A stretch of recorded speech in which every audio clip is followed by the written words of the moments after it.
Hello, dear listeners. This is your host, Jake.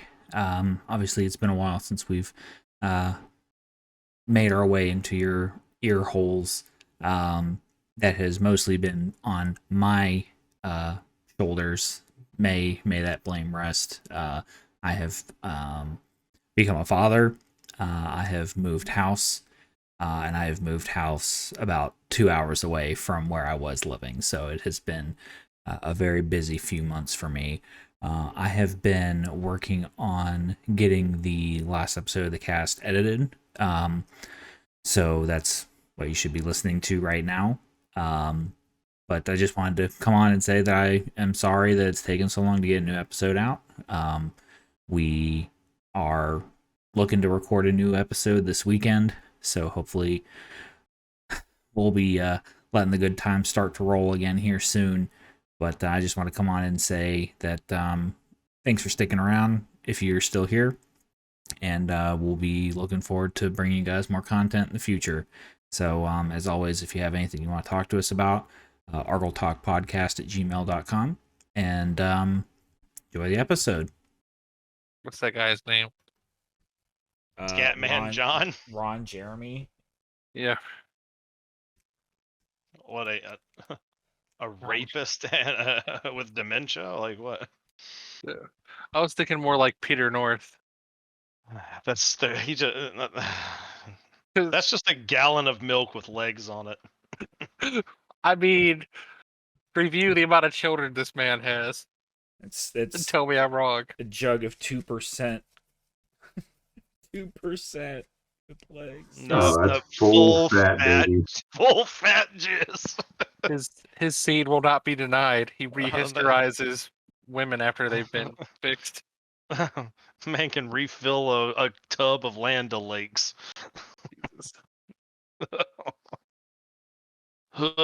He's not allowed to sit on the couch. They keep having to throw away love seats afterwards. He takes the shit literally. Peter North is banned from the casting couch because they kept having to replace it. Right. Scotch can only guard so much.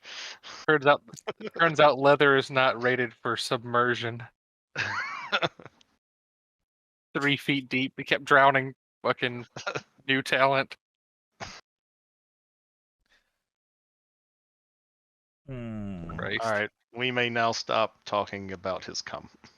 Oh, what we can start talking about is the Argel Talk podcast. It's true.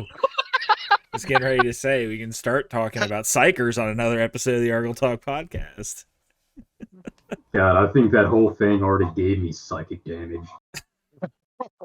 I'm already suffering perils as we speak. I feel very vulnerable right now. Well, speaking of feeling vulnerable, Ben, why don't you tell us about Muster? I don't know how one segues into the other, but you be the judge. No, the Muster prep is went along pretty well.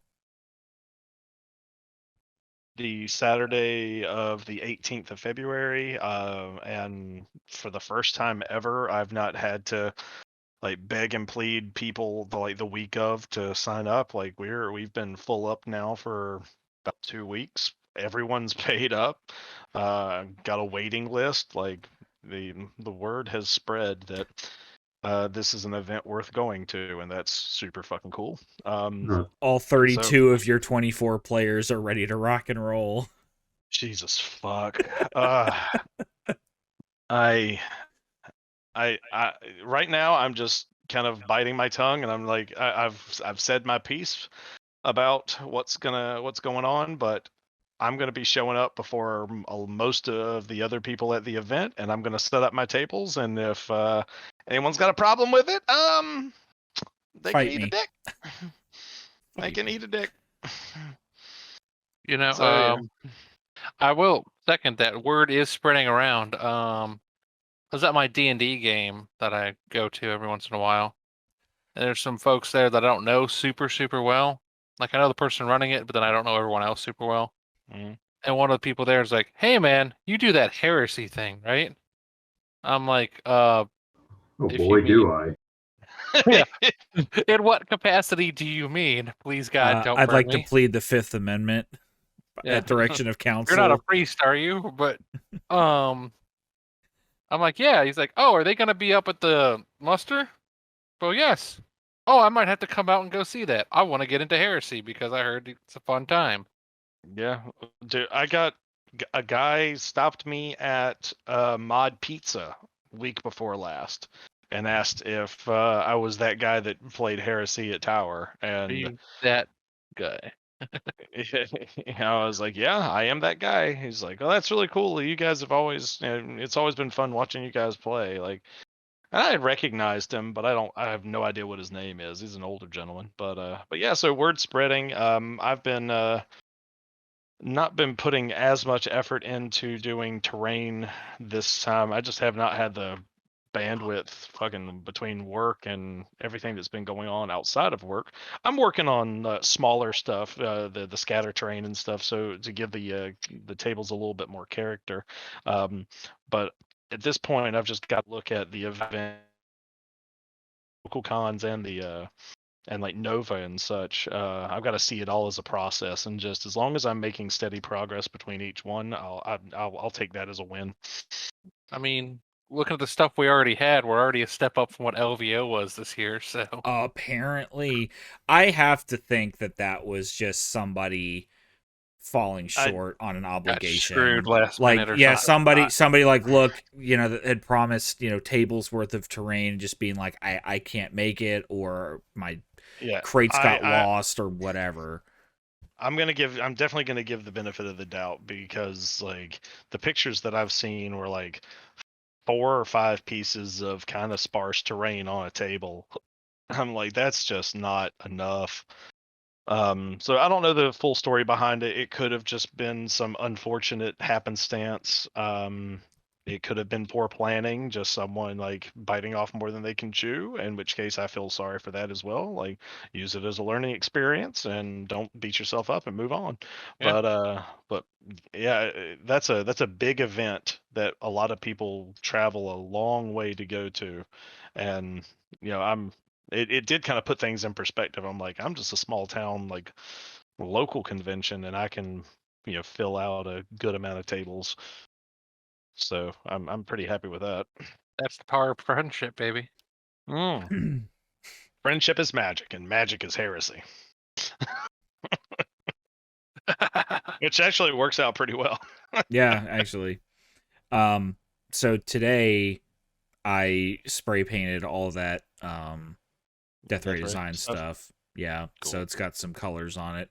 I'll see what else I can do on it in the next, week and a half or so. But it's at least another table or table and a half of terrain that you can scatter around and use. That'd be great. I appreciate it. Yeah, no, I think we're in a good spot. I'm not freaking out like I was at a Call to Arms, because I know that I have enough, just maybe not in the shape that I want it, or not the density that I want, but it's a slow grow. And I just knew this time that if I tried to like rush it again, I was going to burn myself out, and it was just not going to end well. So I decided to just work on the stuff that I knew I could work on, that I would be happy with, and put more emphasis on the things that I could control reliably. Yeah. But everything's going good. I'm looking forward to it. I think it's going to be a good weekend. I think there is going to be some fun drama, and I'm looking forward to it because I live for that shit. As a last note on that, I've got a table mat, if you need to borrow that as well. Okay, I think that I am good on those, but I'll have to double check next time I'm at my storage unit. But I appreciate it. Yeah. But yeah, anyone else listening to this, if assuming that we get this out before April, it's February, the weekend of the 17th, 18th, and 19th, the Clarion Hotel and Conference Center in Williamsburg. Even though the Heresy event is full up, there's plenty of other gaming opportunities, lots of cool people, just very chill, laid back event. I think it's a worthwhile trip if you're into tabletop gaming. It is mostly historicals, But there's going to be an Age of Sigmar event, the Heresy event, of course. Bolt Action are the three main quote tournament style events, and then tons of just bespoke games from different eras. Yeah, it'll like be a good time.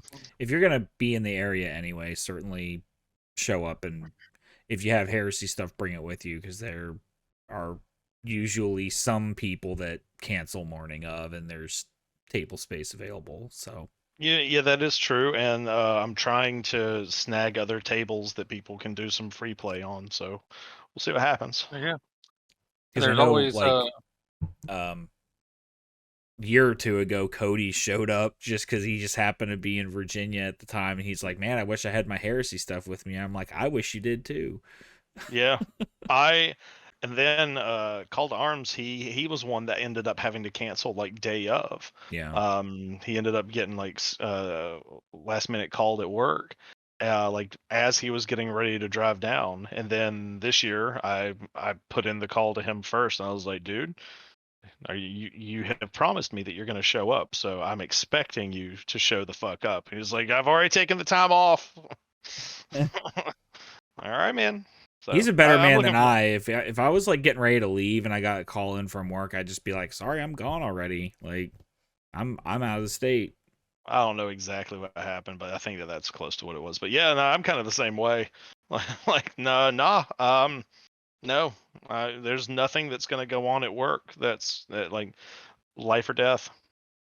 Yeah, no. Before it's actually life or death that Cody does for work. I mean, that's true. I don't know exactly what he does. So, I mean, man could be saving lives left and right. I don't know. But I mean, you know what PTO is? PTO doesn't stand for paid time off. It's prepare to others, because you ain't fit to see me.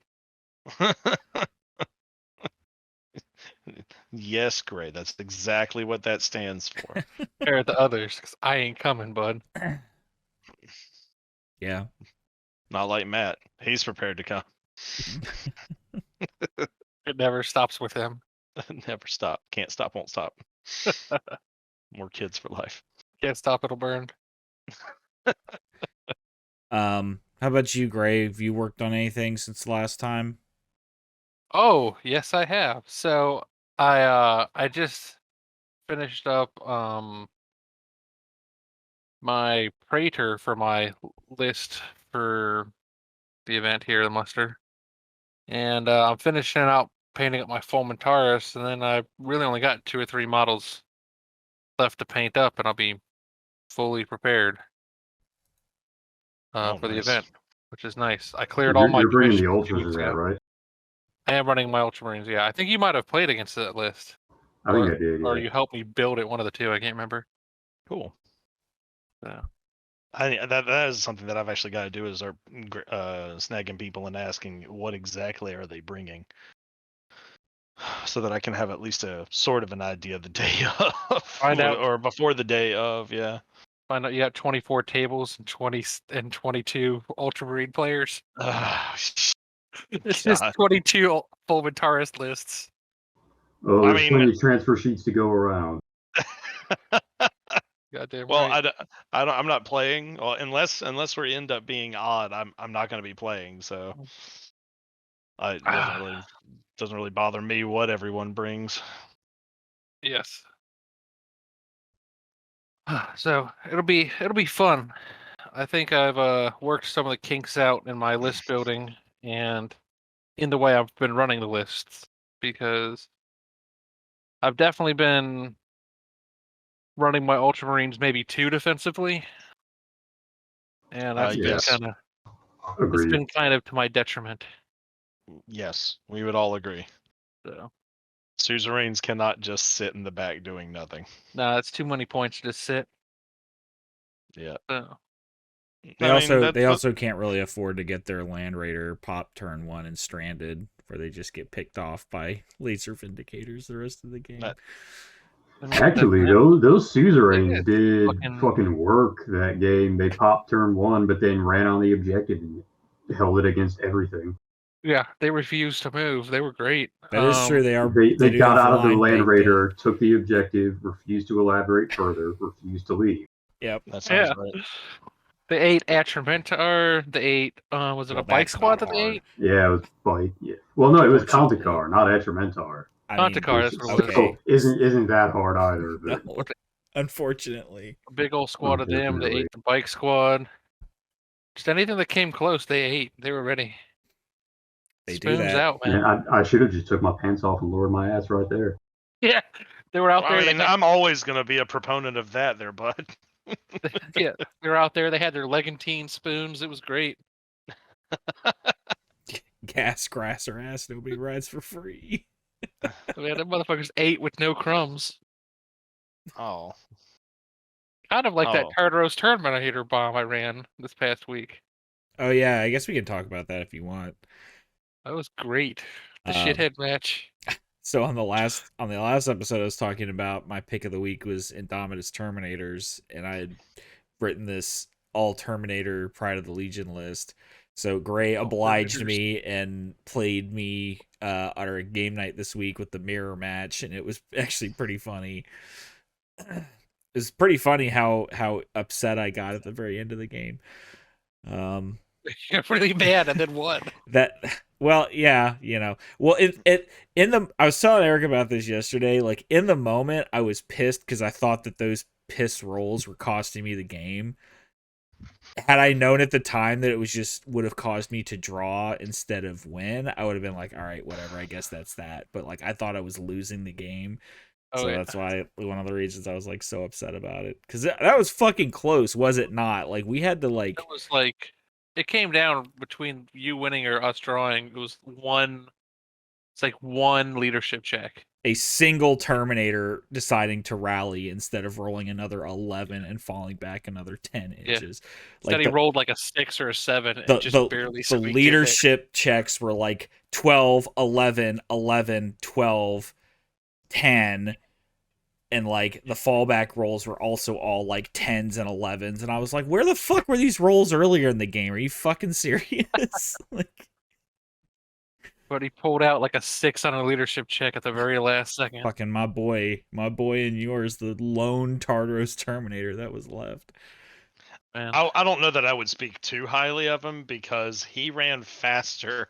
Yeah, he ran faster than he could actually move. I mean, oh yeah, that's right. He was Donald Ducking it. Yeah, he was just broke out of his Terminator legs like Forrest Gump. You know when he runs out of his leg braces. So just naked from the waist down, Donald Ducking it off the field. God knows. But that was a great game. It was all just Land Raider firefights, exchanging fire back and forth. My Spartan was the only tank to immobilize itself on terrain, faced like at 45 degrees away from everything else. Like, all right, that's fine. We've got fucking 7 Land Raiders and 2 Spartans on the table making terrain checks almost every turn, and my Spartan's the one that finally immobilizes itself like in a bad position. Like, great, okay, that's fine. Which is hysterical because you set up that terrain too. Well, I mean, it BO'd self. Well, yeah, I mean, I was like, I don't want to just, because I knew we were doing the mirror match, and I'm like, I don't want to be a bitch and just like put a bunch of terrain down that you can fit Land Raiders and shit through. Like, nah, we're fucking doing this real. Like, we're doing this big time. We're gonna work for it. Yeah, like, I'm not gonna make it fucking easy for either of us. Fuck that. Yeah, man. No the doubt. irony of which is not lost on me. So, well, man, you talk about fucking immobilizing shit. Yeah, I don't know that dozer blades are worth it anymore.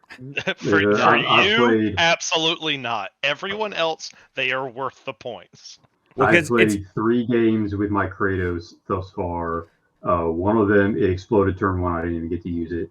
In the other 2, it immobilized itself like the first check it got. Just snake eyes. With, yeah, well, it's also how you frame it, right? Like, everyone else thinks of reroll dangerous terrain checks. Just don't roll a 1. Oh no, you rolled a 1. Well, just don't roll another 1. You frame it as a rerollable 2-up save, which therefore means that you're gonna fail it every fucking time. Also, he rolls both dice simultaneously, so that when they pop up as snake eyes, it's instantaneous regret, not even a progression.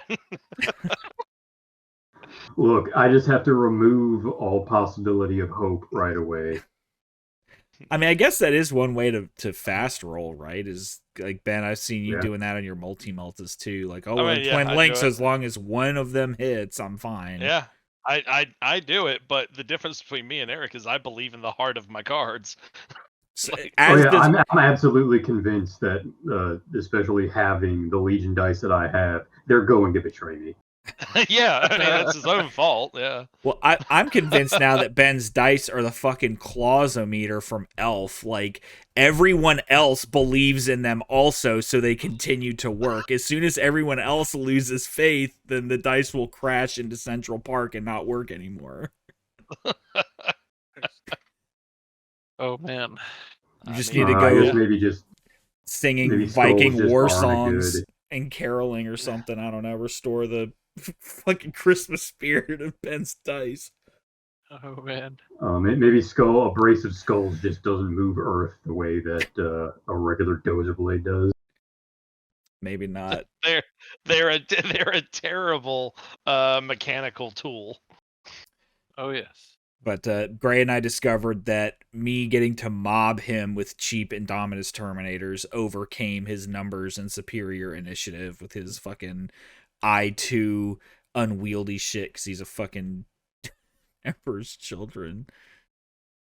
Although it was really fun to steal the charge with the advanced react there. I mean, that was going to happen, like... That's a pretty good advanced reaction. So then, of course, I do my advanced reaction and roll like a 6 for the charge. I'm like, great. Yep. I'm like, okay, whatever. That game also convinced me that I need to have some chain fists scattered around that army. I need to pay the couple points, because chain fists only cost 5 points on Indominus Terminators, so pay a couple points and scatter some chain fists throughout the army, because punching Spartans with power fists and thunder hammers doesn't really do a whole lot. It really doesn't. Well, dreads too. Also dreads, yep.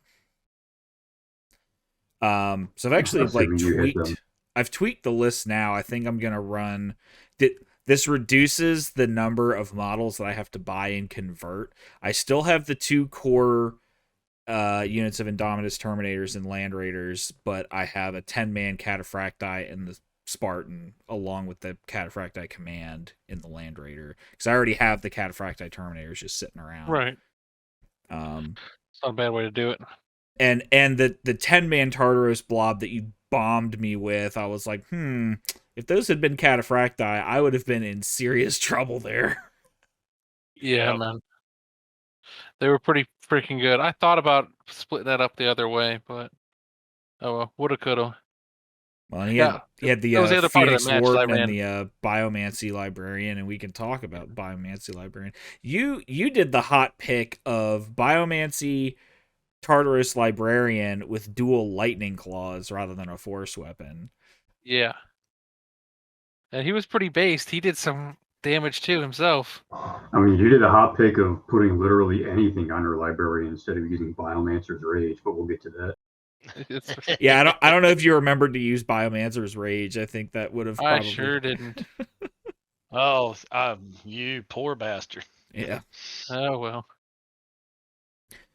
So that's what Gray and I got up to this week was shithead mirror match. Oh yeah. It was pretty fun though. It was great. 10 out of 10 would do again. Absolutely. I would definitely. I actually was thinking about after that match, like, man, I ought to make some Indomitus. Right? If I was gonna do it, I'd have to basically get like 10 Tiburos thread wakes, break his arms off, and to put new weapons on to make him look Heresy era. I mean, that could be done. You could have done the I feel like you could do the new Chaos Terminators. They look just fine. It wouldn't be bad either, especially in my Emperor's Children. It wouldn't be bad. Yeah, they got fur all over them and shit. Like, yeah, you could paint fucking cheetah print and shit on. Oh Jesus! Oh man, give them all the bring back the snow leopard. Snow leopard, the fucking red and black camo. Hell yeah! Just go nuts with it. But I'm looking forward to that to running that list again. It was fun. I'm excited to paint Terminators because I don't have a whole lot of them. Hell yeah, man. It was a good damn match. I really liked that. Yeah. Also, you guys were 1000% correct, but I was grasping at straws. As to how like shooting units with vehicles works. I was mistaken, and I was also salty at the time, so I was not willing to concede that hill. We were dying on that motherfucker. Wait, what is this? Oh no, just Jake kind of got salty and screamed at me in tower. I had 2 Terminators left in my command squad, my Praetor and my Standard Bearer, and I was convinced that one on one side of the Spartan and one on the other, like the 2 las cannons had to like differentiate where their shots went, because I thought it was still like a line of sight thing. But reading the vehicle rules back again later, it doesn't specify that for vehicles, especially. Like, it's just like, if the vehicle has line of sight on the unit, it can see the whole unit. It's not like model by model like shooting at other stuff is. Interesting. Yeah. So, yeah, because I would have figured line of sight is line of sight, but I haven't like read that section apparently. Which, I mean, ended up, I fucked myself over with that, because the sponson that could see my Praetor killed my Praetor, and the sponson that could see my Standard Bearer did not kill my Standard Bearer. I'm like, well, see, that just cost me Warlord points, so there you go. All that bitching for nothing. Yeah. Bitching on my end. I'll be clear on that. It was me bitching. That anyway, so. And it fucked me over like anyway. Yeah. Screamed at me, Eric. Screamed. I could, like, the first time I could see a vein coming out the side of his neck. Just, I mean, it's a change. It's a change from the vein you can normally see poking out the side of my shorts. My balls just bulging out of there.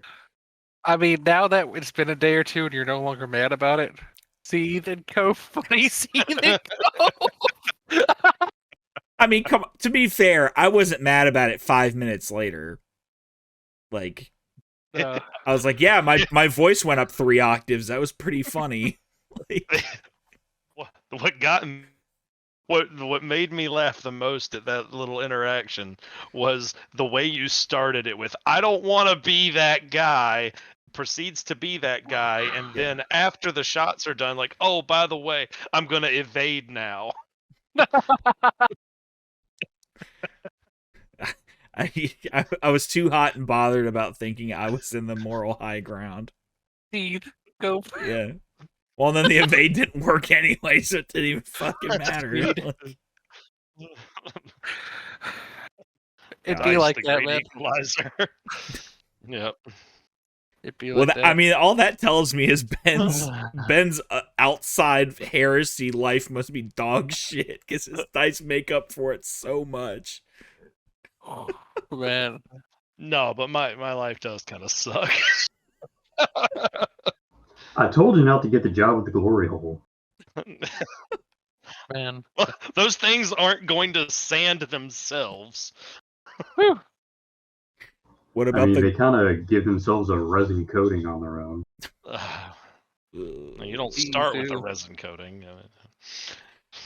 Did you guys see Midwinter Minis do his, like, I took a model and I put 100 coats of the same paint on it, and he did it with, like, he did it with air paints, he did it with, like, base paints, he did it with, like, the texture paints, like, these are all the Games Workshop stuff, and he did it with the fucking Ardcoat varnish.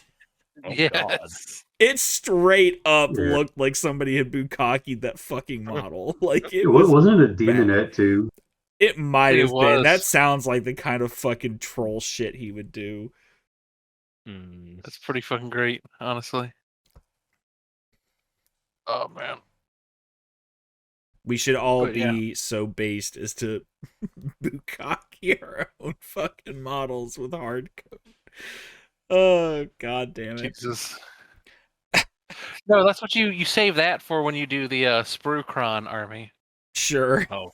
Because then they'll end up rounded and it'll look just like real Necrons at that point. Just rounded sprues. God. Ugh. Draw some smiley faces on him, call it a day. I don't like this. All right, Eric, what did you work on in the hobby? Save us. Nothing that great, apparently. But no, I've just been. I thought I had painted all of my Thalax, but after the last two, I realized I have one remaining that was hiding in my toolbox. So I just got to do that guy and then the Carachnos, and I'll be ready for muster. I also I started building today the Falcon's Claws for my white scars. Can't really see it that good. But that's those heads are what I got for Secret Santa from a manual, and he also gave me like an arm that has a little falcon on it for a Cyberhawk. Cool. So I'm excited to do that. And then one of my other buddies that has a 3D printer, he was like, "Oh, I just need to fill up a plate." So I printed you this like auto reductor token. So I got that painted up and magnetized it onto my toolbox. So like, oh yeah, this is my mech case officially. Nice. Oh yeah. Yeah, you're talking to me about the like visor versus like spot on the visors. Oh yeah. So the when I did the Ursarax, I did the helmet glow on them to have, like a visor glow. And they actually have like no shit kind of a visor deal, like a front plate. And then when I did that on my original batch of Thalax, like I said, it's just something about that doesn't look right. So this time I actually tried, at Jake's suggestion, doing more of a circular light spot rather than the band, and just the way those helmets are shaped, that went out a lot better. Like at some point when I feel like I don't have anything else to do, I'll probably go back and redo those other ones. But I forgot to say, last night I did I had a bunch of chain axes on my World Eaters Assault Marines that have been broken for God knows how long. Recently went back and revamped like every army list that I have, put some power lances in there, and I had some Pop Goes the Monkey tridents from another project I did. So I was like, you know what? I'm gonna Earthbreaker trident and just use those as power lances. And it just so happened to be the exact amount that were broken, or the amount I was able to put in the list, and they came out real good. Nice. I like it because that works real well for the gladiator theme. For sure. Yeah, for sure. Yeah, the tridents look pretty great. All I need now is to find like some hooked net STL somewhere. Put that in the other hand. That would be well, no, that's what I did for because I made a little diorama of the gladiator games, and that's the one guy's got the net and the trident and like no armor, but I had to buy the fucking Deepkin whatever independent character, however Sigmar does, that has like the net, bought like a $20 model for one tiny bit. Yeah, the Ideneth guy. Yeah, I know what you're talking about. Yeah. Who does that? It's almost like the guy that bought the entire Indominus box just for the fucking mechanical plasma pistol hand on the sergeant. Right? Like that, or an entire box of the Dark Commune for a spiky bit. Spiky banner. Who does that? So sorry for saying spiky bit. Yep. I also painted one of my Discords had a challenge to paint some faces, so I just put some little Space Marine heads on on wires on bases and just painted them.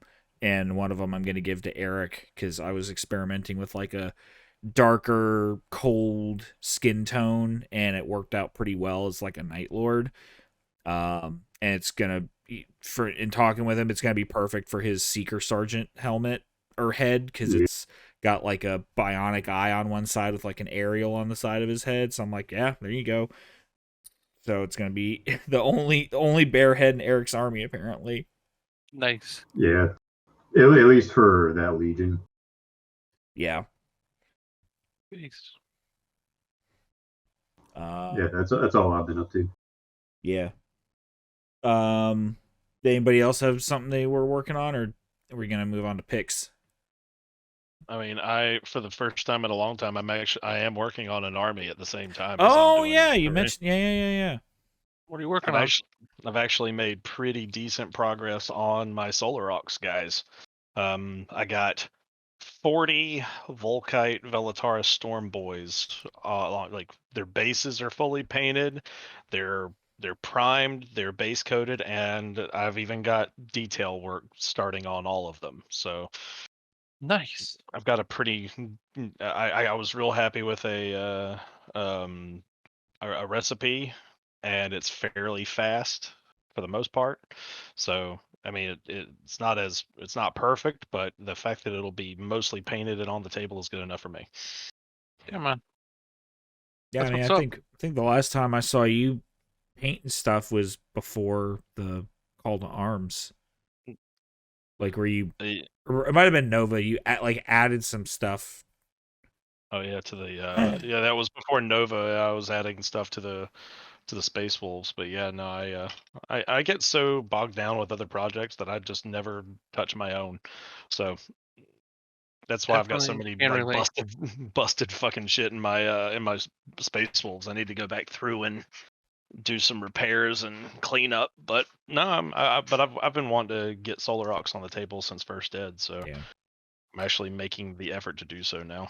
Maybe one of these times we can make a terrain day into like a army maintenance day where you just fix all your shit that's broken. God, the amount of who would have thought that we'd be playing a stupid little game and we like have to spend so much time fixing it all the time. Yeah, no. It's always my fault too, because I like my dead pile I always put towards the end of the table, and then like my big fat gut will hang over and like crush a guy every game, no doubt.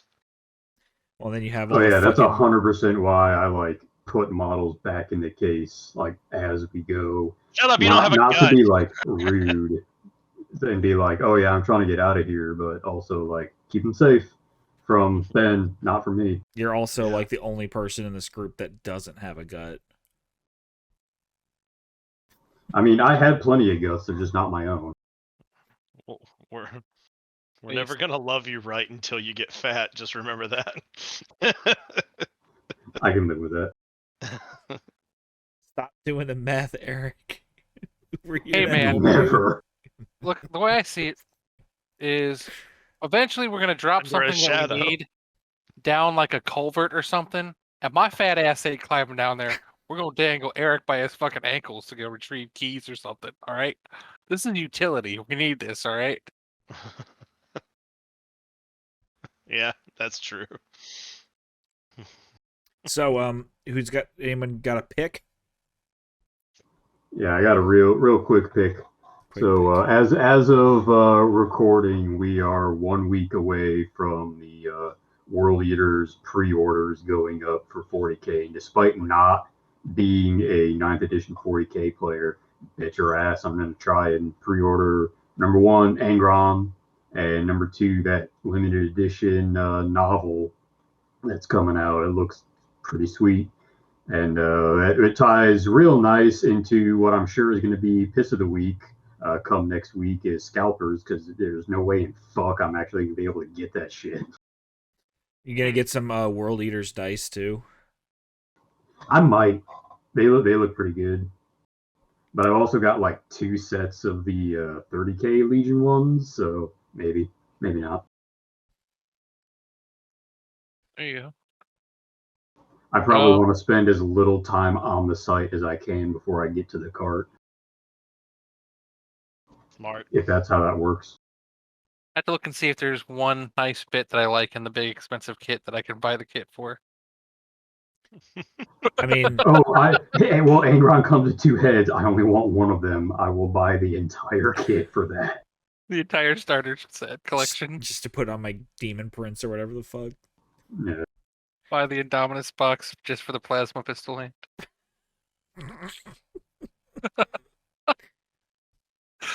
I'm gonna step away for a second, but Ben and Gray, why don't you talk to us about your picks? All right. So my pick. Oh, go ahead. No, I was gonna say, Gray, go ahead and let's talk about your picks because I do not have one. All right, I've picked. They were very tasteful. They were not. So pick and piss. I guess I have to do the piss first. Piss is that the newest tank, the Dorn, has no bottom. It's just open. It's just Flintstone styles, right? Which I think is pretty fucking cheap. That does annoy me, like, irrationally. Like, if someone chooses not to put the bottoms of their tanks on because that's just how they do it, that's fine. But to not have the option at all from the company because they're just like, fuck it, we just don't feel like doing it. Feels cheap for the most expensive as those kits are. Yeah, for the most expensive miniatures company on the planet, that feels kind of cheap of them to do. I don't know. There. It's not like there haven't. I believe that there have been other tanks that they've done stuff like that on, but they are relatively few and far between. Yeah, it's been and not in recent years they haven't. But well, I mean, and I guess I kind of to a point I can understand it. It was like, well, it's going to be sitting down on the ground anyway, so you're never going to see it. Like maybe.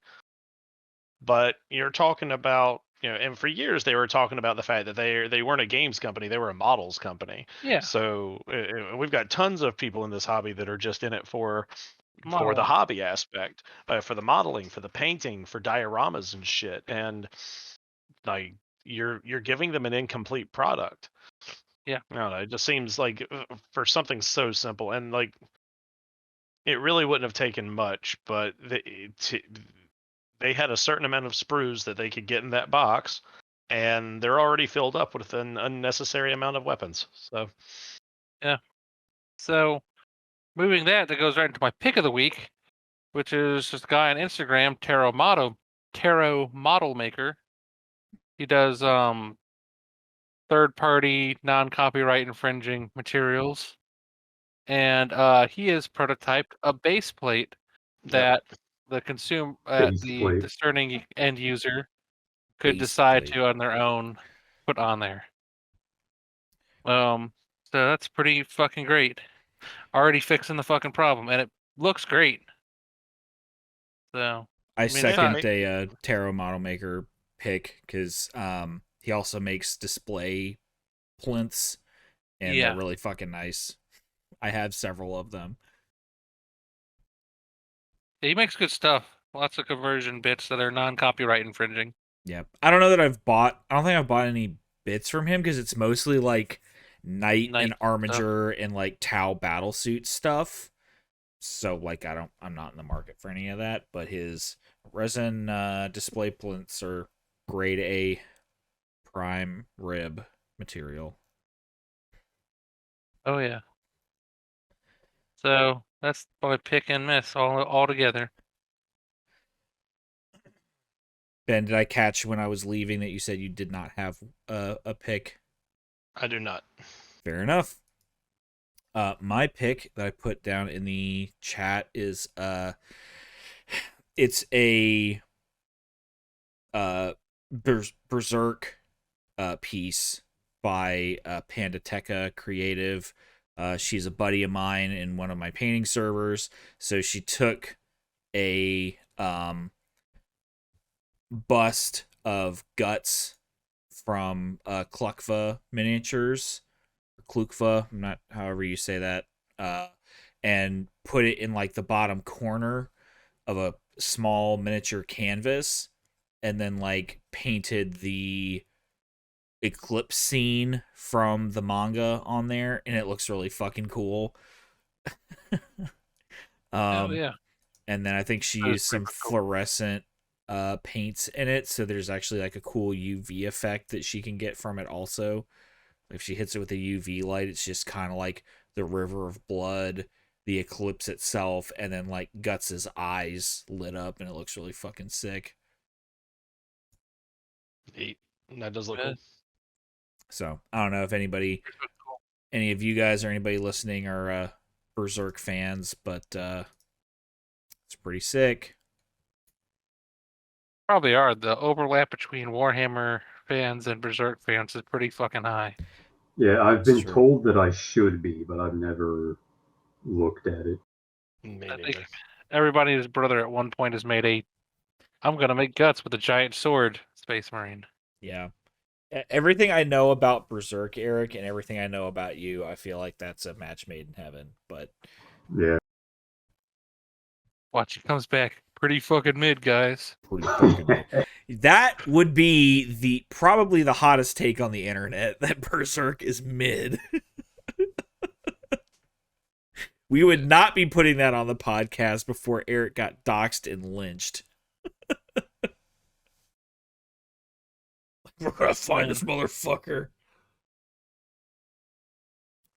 How dare you? I mean, if you want an anime opinion that'll get people upset at you, I'll give you one. JoJo's Bizarre Adventure, Stardust Crusader ain't even top 3 of story arcs. Sure. Now that'll get you some hate with the anime fans.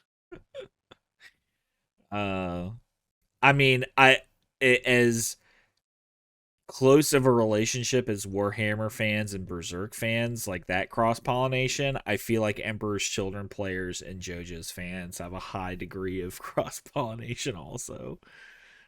Yeah. Definitely. Did I show you that meme, Gray, of like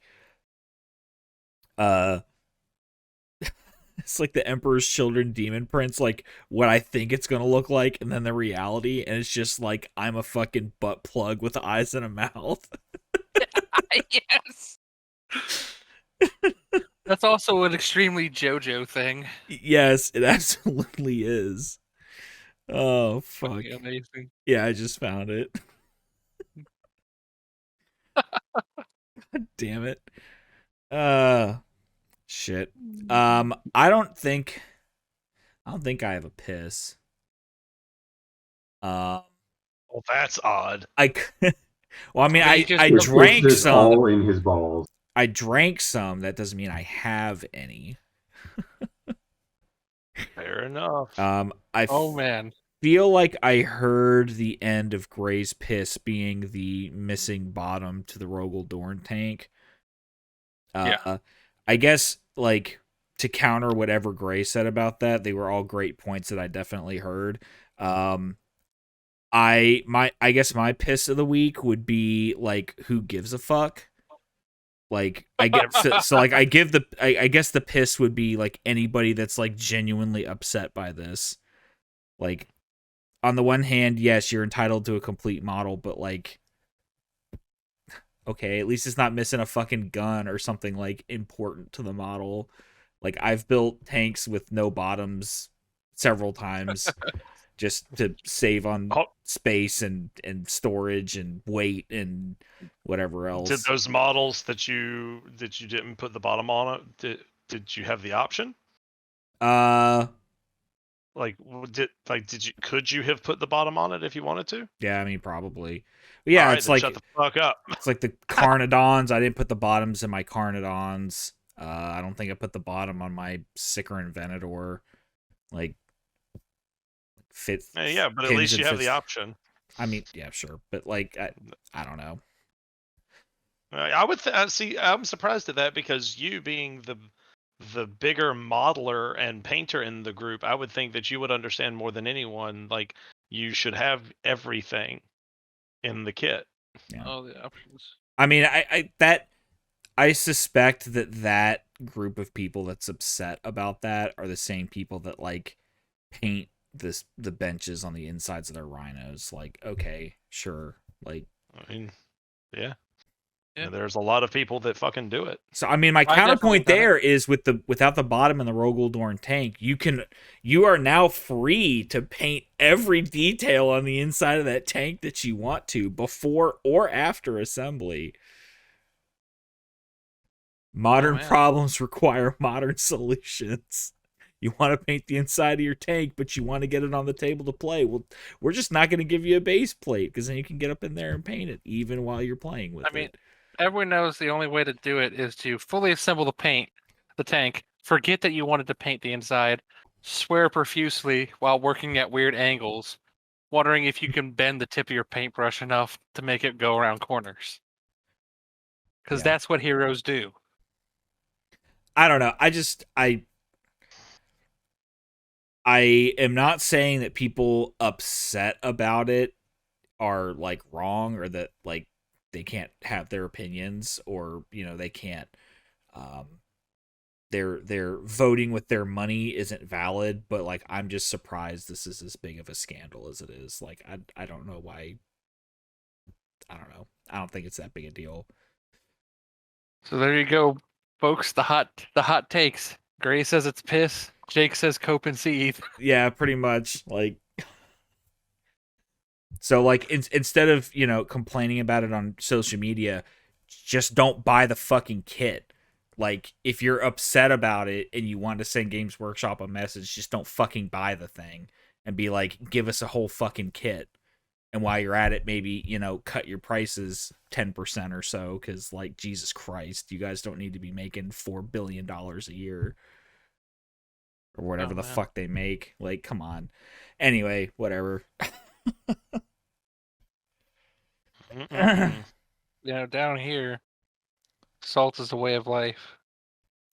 Oh, and walls are salt. While you guys Ground are salt. at it, why don't you figure out how to work in fucking resin like everybody else has? Like, I still don't understand why Forge World kits are so pissed. Like, because people keep buying them. Guys are the biggest model manufacturers in the fucking world, and you can't figure out how to cast resin properly. Like, okay, whatever. You want a Primark, don't you? They alright, man. Shit. They hot and they ready. You didn't say they was good. Hot and ready Primark's $5. $500. Actually, aren't hot and ready pizzas like $6.66 now or something? Like they like. I wish they were that brutal. They're like I think they're like $6 now. I think they went up. Yeah. Those motherfuckers. Still the best value in pizza. Well, quote unquote pizza. Pizza adjacent.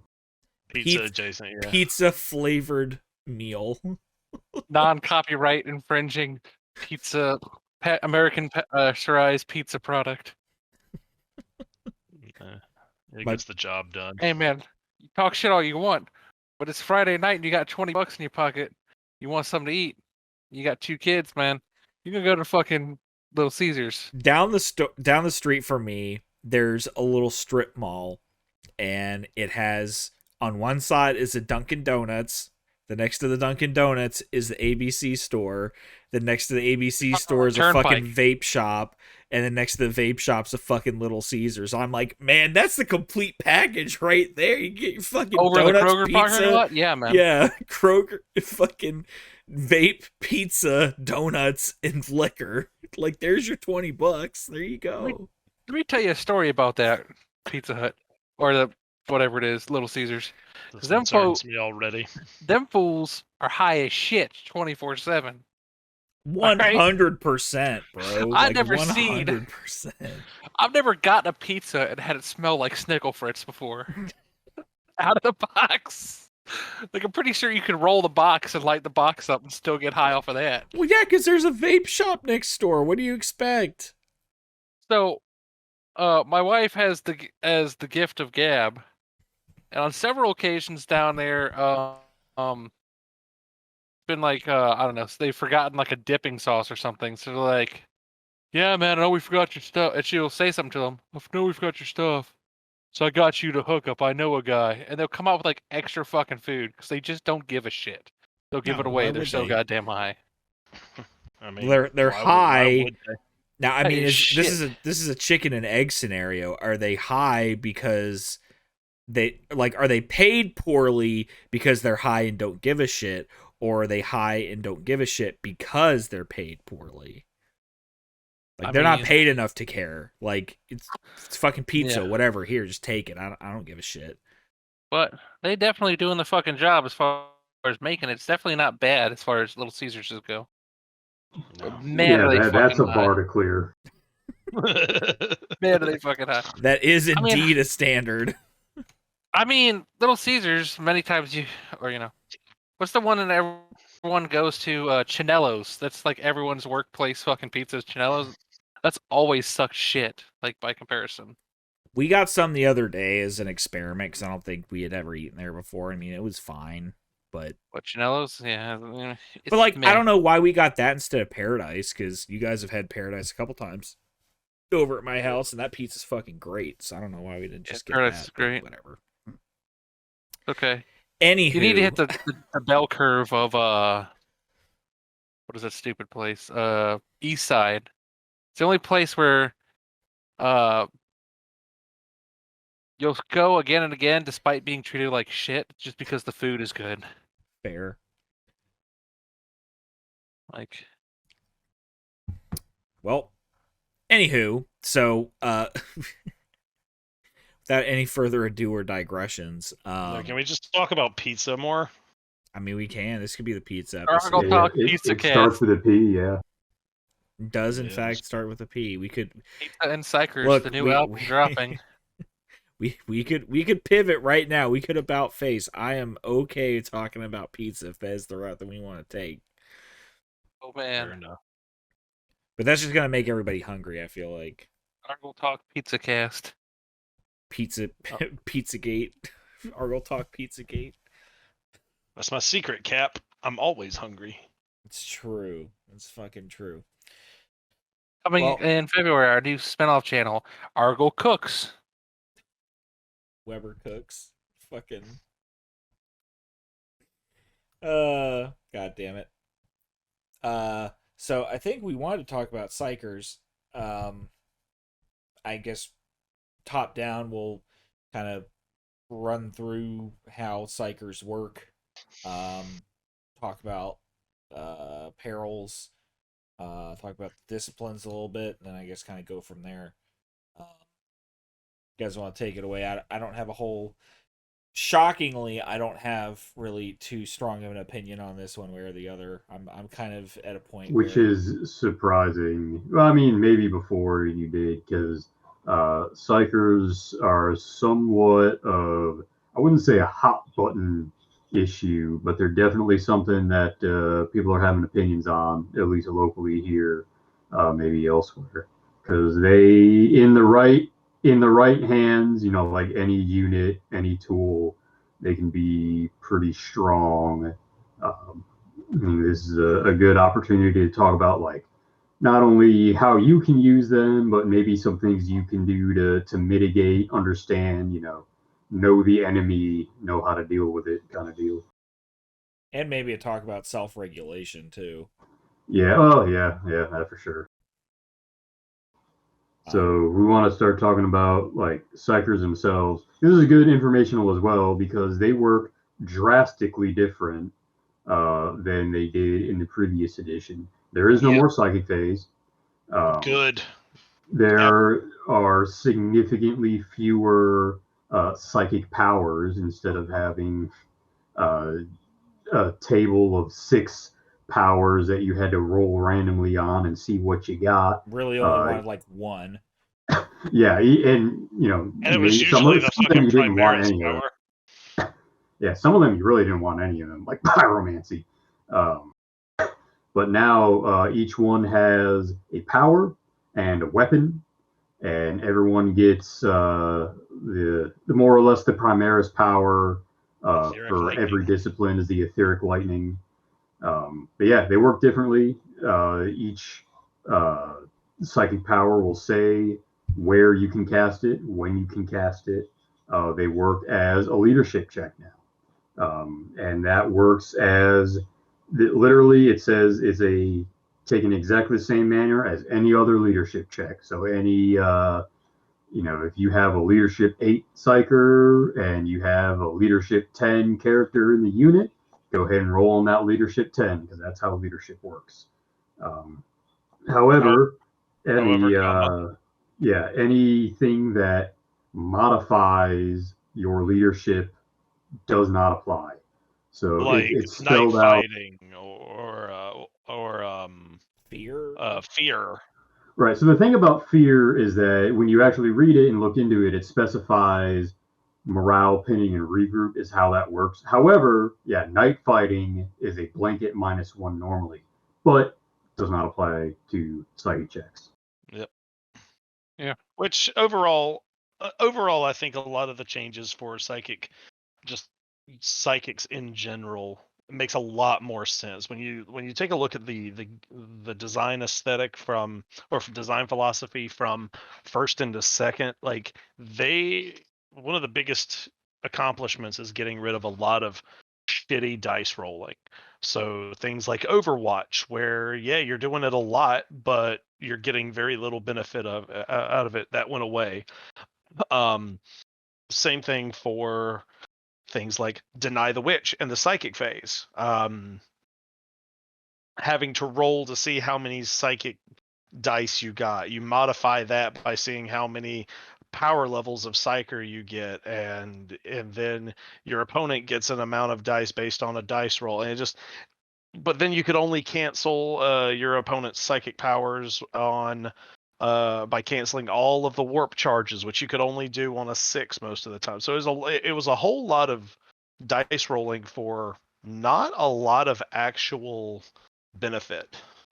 It was also an entire phase that like 90% of players just didn't take part in, because having us, for most legions, you had 1, maybe 2, if you really wanted them, Psykers, Librarians, the exception being Thousand Suns, and just 1 Psyker by itself really wasn't worth a whole lot. Nope. No, I always took a Psyker in first ed. I've just always liked them, but the psychic phase was always a fucking bummer, especially against certain armies. Like Thousand Suns, theirs got unruly. It wasn't a fun mechanic. So to piggyback off of the things you said, Eric, like now the psychic phase is just, there is no phase. Discipline is broken up into either, you usually get 2 powers, and one of them is typically labeled as a psychic weapon. So you've got a psychic power and a psychic weapon. Every psychic power is going to tell you in the description of the power itself how and when you can use it. So if something says, all right, you can do this in the shooting phase, then you can do it in the shooting phase. If it says you can do it at the beginning of any phase, then you can do it at any phase. So it's very, I know that sounds very like silly to even say, but that's it's a far cry from what it used to be. But every individual power will tell you where and when it can be used. Whereas psychic weapons are a slightly different use of how the psychic powers used to work. Now they act just like a weapon that is equipped to you. So they're a piece of war gear, more or less. Exactly. So if you have a psychic weapon that does not have a range associated with it, then odds are it's going to have a type of melee, and you'll be able to use it just like you would a melee weapon. And again, it's going to tell you whether, like, how you use that weapon. What we'll call the primaris power of all of the psychic disciplines is a psychic weapon known as called etheric lightning. It's got an 18-inch range, so therefore it's a shooting. It's basically a gun. You have a psychic gun, and you use it exactly like you would a gun. So every time in the course of gameplay, your Psyker has an opportunity to use a gun, you can use its psychic weapon instead. And just like the psychic powers, it tells you how you use it. Etheric lightning is a special one in that you can use it without rolling any dice. You can activate the power without using any dice. However, it does have the force ability, which requires you to use a psychic check, which is what we were just talking about being a leadership check. So there's some spells across all of the different disciplines that will indicate whether or not you have to use a check. And there's a number of powers that no, you don't. You can just say, my Psyker is going to do this, and the effect is gained. There's no dice rolled. There's no potential for failure. And I think all of them that say that also say you can take a psychic check, and you get an increased benefit if you pass, and then if you fail, you either do or don't get the lesser benefit. So there's a lot of different ways that psychic powers can now be used, where before it always required a dice roll that you could fail. Now there are opportunities to get tangible benefits from psychic powers without having to do any sort of dice rolling. They just happen. They're just buffs that you can get at certain times of the game. Yeah, and considering that it's 45 points on top of the 60 for a Centurion, like, yeah, you kind of paid for it already. Yeah, one thing I want to note about psychic weapons before we move on, it does specify that since it is a piece of war gear, more or less, any melee psychic weapon counts as having an additional weapon for bonus attacks. And spoilers, none of them are specialist or two-handed, so it's real easy to plan for. Like even on a game-by-game basis, if you just say, "Oh, I'm gonna take a force weapon regular type on my librarian," you're not gonna have to worry about, "Oh, I should have taken a power fist to get a specialist weapon with another attack," or anything like that. Like you're just good to go. Yeah, exactly. But not every. We'll go into it a little bit more on the different disciplines, but not every discipline gives you a ranged weapon and a melee weapon. It's usually one or two. So not every discipline is going to work in every situation. But I'm of the opinion that all of the lists, even the ancillary ones that are actually in the Astartes book, I think all of them are good to some degree. I think they all have uses, and I think that, like, I am of the opinion that Psykers are just a great force multiplier to have in your army. But how about we go down and kind of do a quick overview of the actual disciplines themselves? All right. Do we want to talk about perils real quick? Because that's another... yeah. Yeah. So perils is basically what happens when you fail your psychic check, just like any other leadership check. Instead of where it used to be, you would roll on a table and see what happens, which could include such fun things as your entire unit gets sucked into the warp. Now it's easier. It's just D3 wounds to your unit.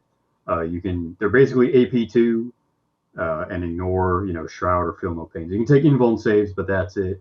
And they can be allocated to any model in the unit like it was a regular shooting attack. So you don't have to take them on your Psyker. But if you want to have a save, that's a good chance that's where it's going to go. Yep. And there's war gear that gives you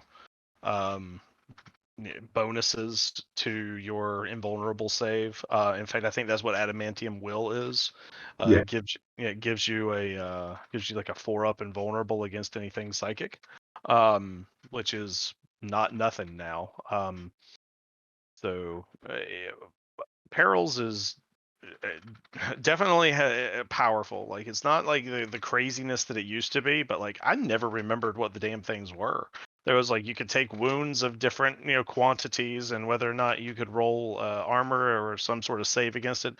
There was one that like increased your strength, toughness, and wounds. Yeah, where you like became a monstrous creature for a turn. Yeah. There's one where you like randomly lost one of the powers that you knew. Yeah. It was it was a mixed bag. It was very convoluted. Like it slowed down the game a lot, even when you knew what you were doing. It never felt like it was really integrated.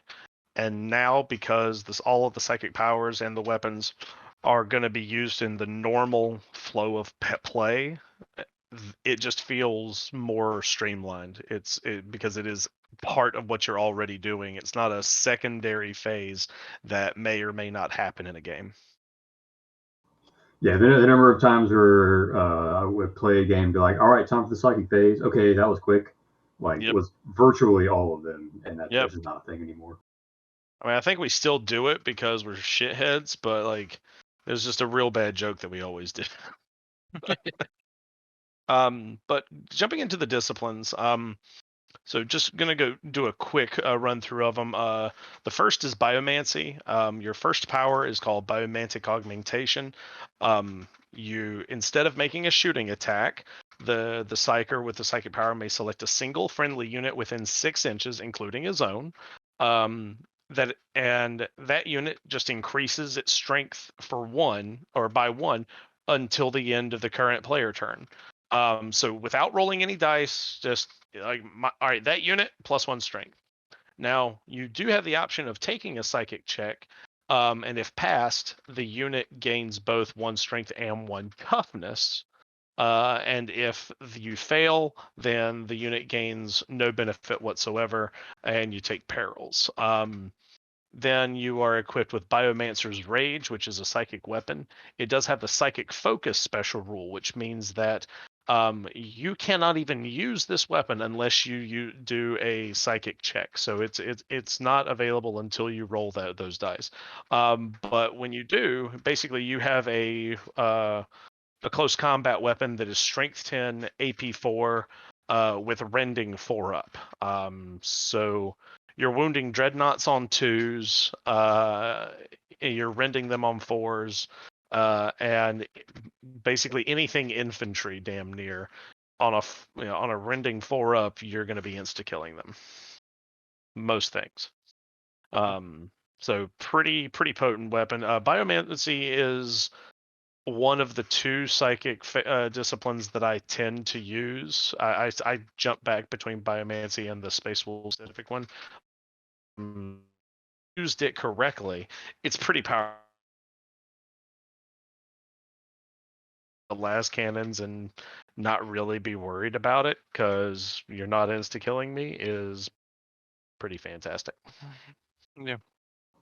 Yeah, I definitely think like none of these are bad, but I think that is definitely one of the better ones.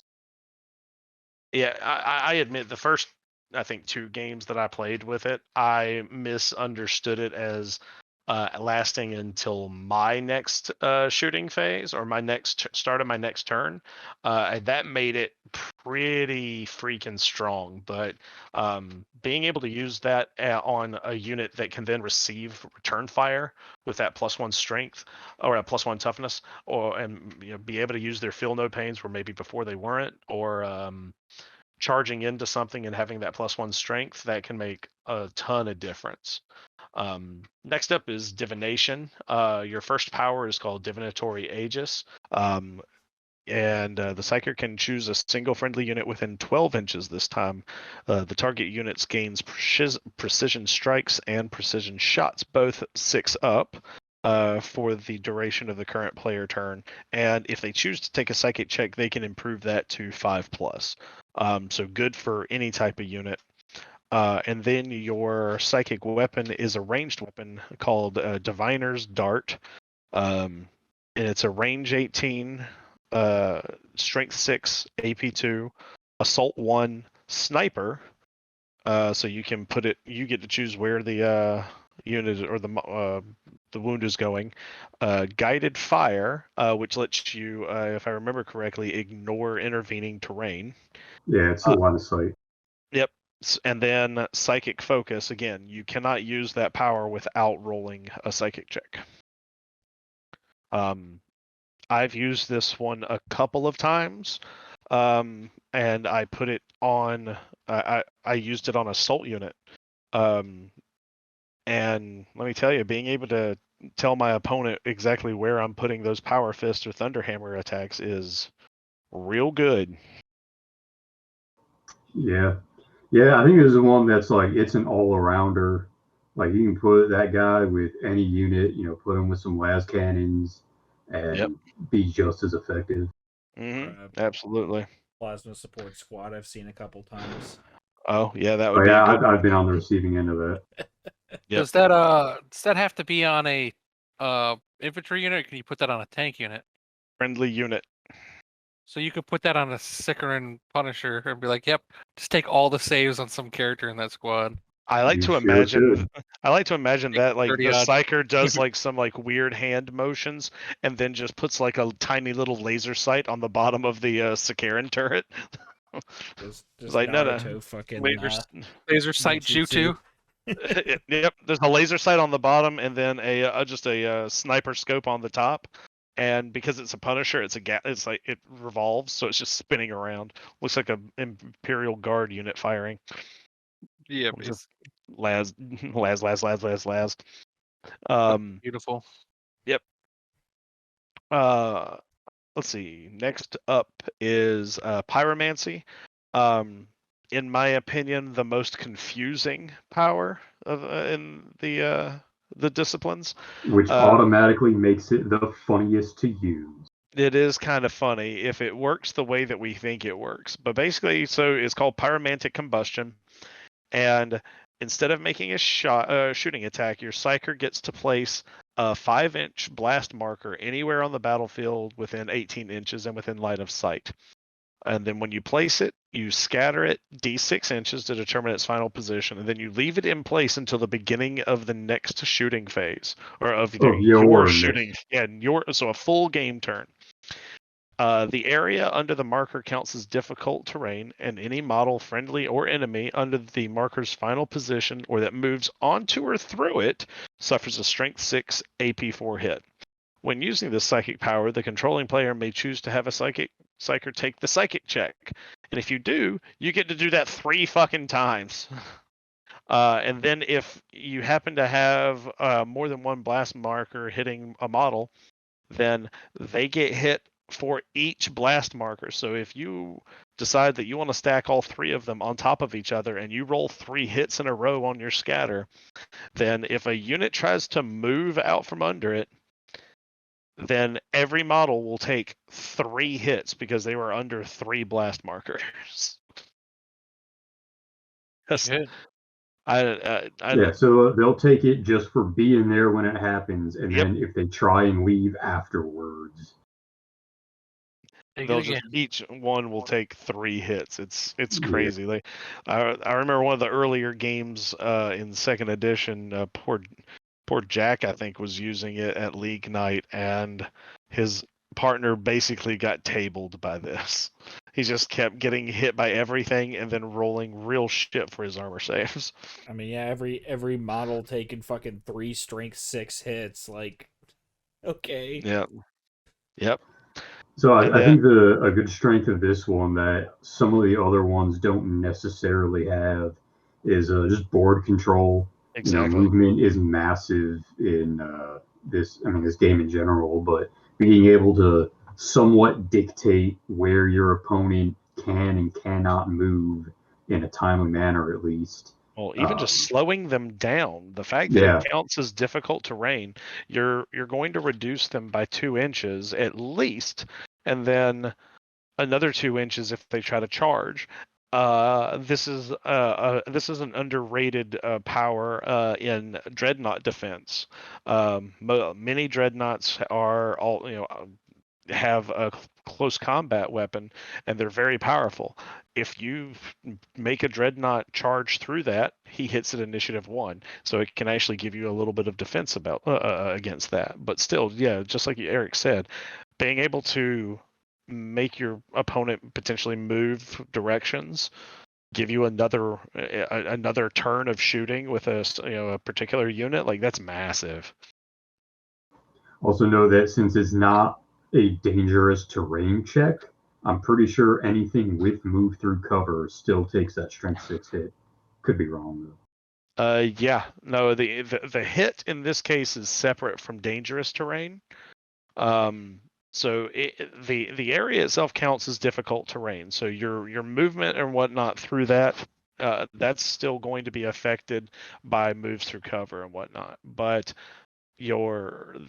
instead of there being a dangerous terrain check, it's just a straight strength 6 AP4 hit, which is markedly worse, but it's still it hits everything instead of just one thing. And if you stack blast markers, it could be multiple hits instead of the potential for 1. And then that's still on top of any dangerous terrain checks you might have to make for being like a jump unit or a bike. Yeah, exactly. So that's your power, and then your psychic weapon. And this one again is psychic focus. You must roll a dice to determine whether or not you can use this power. But it's a melee strength 6 AP3 It is unwieldy, but it has the ability called Pyromantic Desolation, where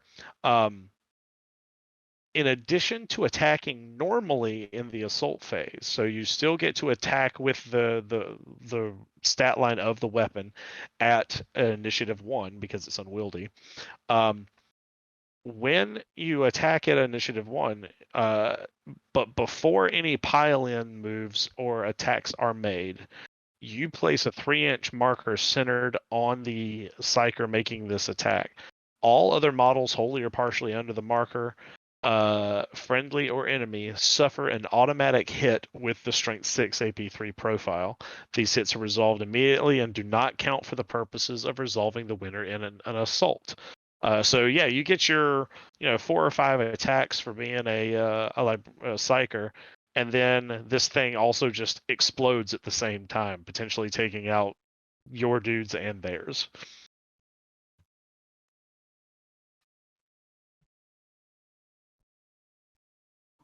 Solid. Yeah, That is pretty solid. Yeah, jeez. He's preparing to morb. he morbs all over. Eric, did you want to go over telekinesis, or do you want me to keep going? Yeah, I'll take telekinesis. So the one for this one is the old Telekine Dome, and this is so the ones we talked about previously have for the most part or entirely been in place of shooting. This one you have to give up your moving to do. So you give this in the movement phase, and in this case, any model, and this is sort of an aura effect rather than a choose and a unit to benefit. So everything that is within 8 inches gets a 6-up invulnerable save as long as the attack that they're saving from does not originate within 8 inches. So if you're under the dome, you bypass that, but if you're across the field, you'll get your save.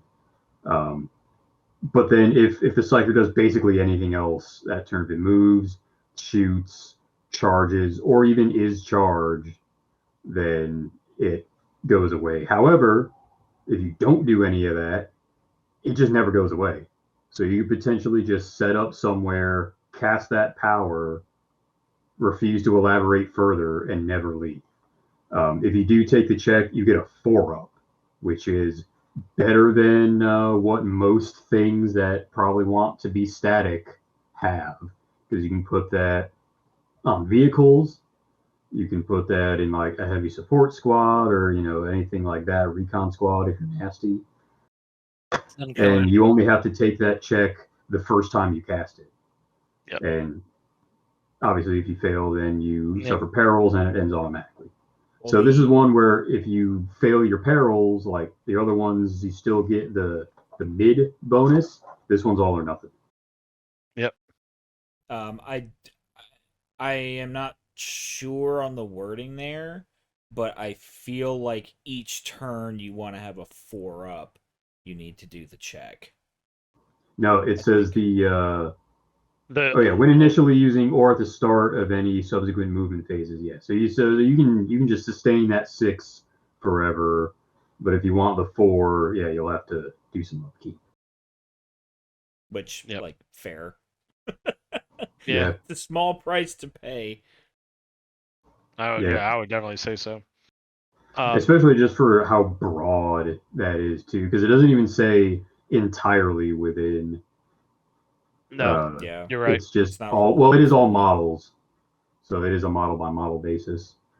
Yeah, all you have to do is tap the base on your dreadnought or your tank that you're sitting next to. Right. Stick on some sun killers and watch everyone rage, cope, and seethe. You always talk about all these good things to take with sun killers, man. I've never seen you do any of it. I did. My sun killers were probably my best unit at Call to Arms last year. Well, yeah, but like I haven't seen you do the crazy bullshit of fucking putting psychers and everything else in there. Yeah, it's one of those things I'd like to do, but also you have to read the room because sun killers are so goddamn good in the first place. Like, do you really want to have 24+ invulnerable fucking las cannons at weapons or ballistic skill 5 chilling in your army? you might just get asked to leave. You get carried out. You're gonna get carried out like that one gif of Arnold Schwarzenegger where they're all carrying him out. They're about to shoot him in the parking lot. What the fuck did I do to wrong? That's gonna be you. My event. Like, I can't carry you out. So, I mean, that's a very Spike mindset, though. Like, just skew hard into the 800 or 900 point fucking las cannon unit. Like, that is your army. Yeah, it's like, what the hell is anyone gonna do about it? Because it's just fucking.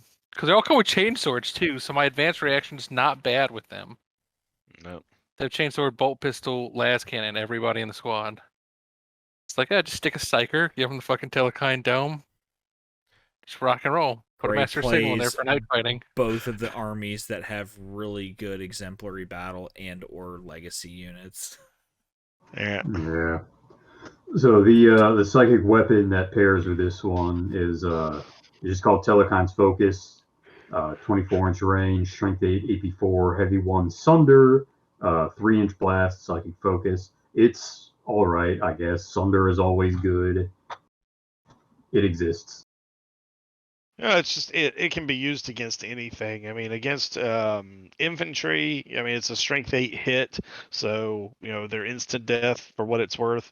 I would never use it against anything that was heavy because they will get to reroll their armor saves. But strength 8 with Sunder means that you can at least threaten anything that is an armor 14. And and it's 24 inches, so I mean, you at least have a chance to do something against a vehicle. I think it's one of the weaker ones of the group, to be perfectly honest. Yeah, but also keep in mind that librarians, I'm pretty sure Centurions are relentless, if I'm not mistaken. So you have, whatever threat range, if you're not maintaining your dome, which I guess if you're using the psychic power, you're not. Nope. Yeah. Because that's the other thing is, like, if you do this, then you aren't getting your psychic power, which so far is the only one where that's the case. Yeah. Well, I mean, it's more heavy firepower than you get on like 90% of your Centurions. So, like, sure. Yeah, it's not nothing. Next is the 800-pound gorilla in the room is telepathy.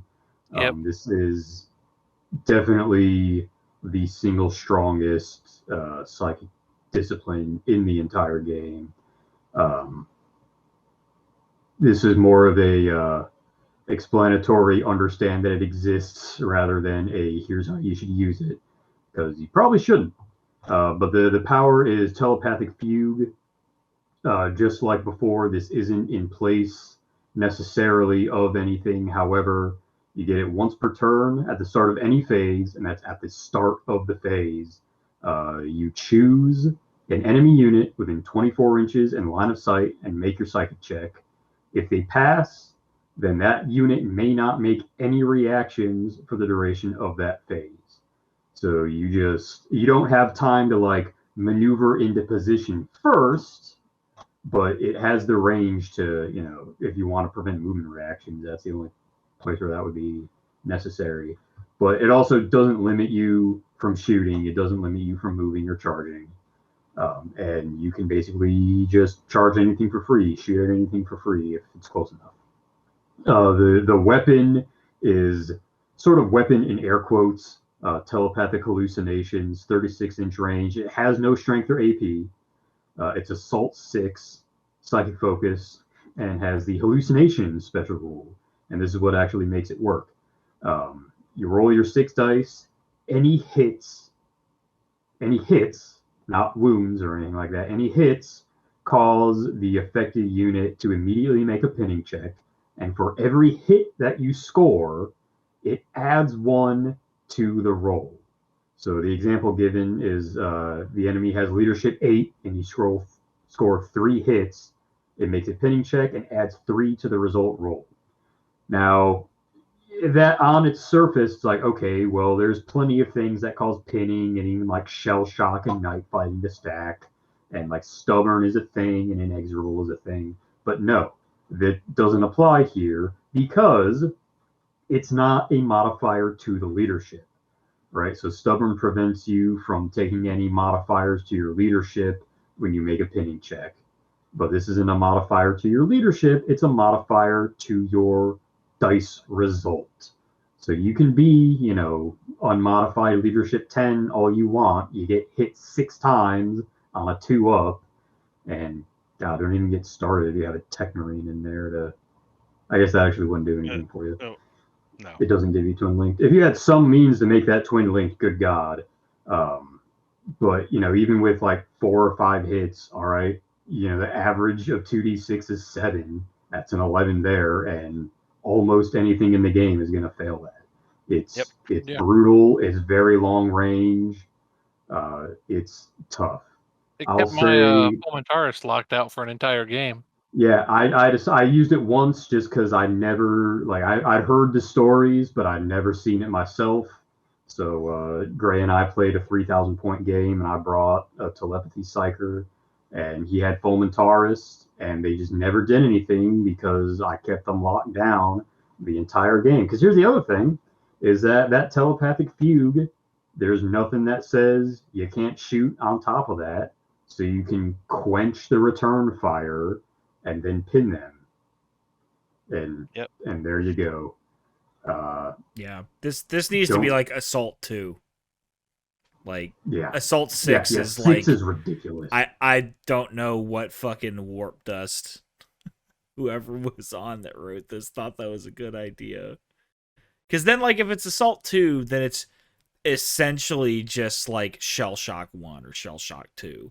Right. All right, yeah, you can hand out free pinning checks. That's not a problem. But the fact that it's pretty much an almost guaranteed pin on something is on average a -4 pinning check. On average. Well, I don't remember. Does Shell Shock modify leadership, or does it modify? Yeah, Shell Shock is a modified leadership. This is the only thing that I am aware of that modifies your role itself. Yeah, which is why it's so strong. Yeah, while many of the psychic powers are good and they're good situationally, this particular discipline, there's no legion and there's no situation where it is bad. It is always good. There is no downside to it. It's just impressive. That's just period. Yeah. Now I'll say this, and this is take this with all the salt in the salt mine, just to be devil's advocate. If you feel like you are the one person in all of Middle Earth who won't be tempted by the One Ring and the power that it contains, I think it's theoretically doable to take this and only use it for reactions. And then you just have the, don't shoot at my Psyker or you'll get pinned. Don't charge at my Psyker or you'll get pinned. Just hey, don't charge at my 10-man las cannon squad or you'll get overwatched with 10 las cannons. But the temptation is always there, and it's that easy for you to go, well, really need to pin that unit right now. And then, Magnus had that thought too, and see where it got him.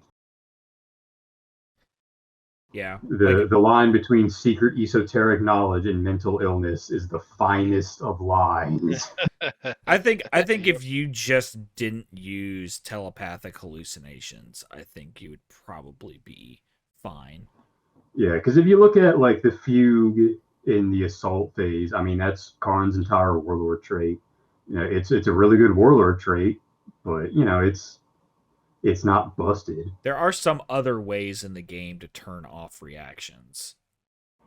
Sure, yeah.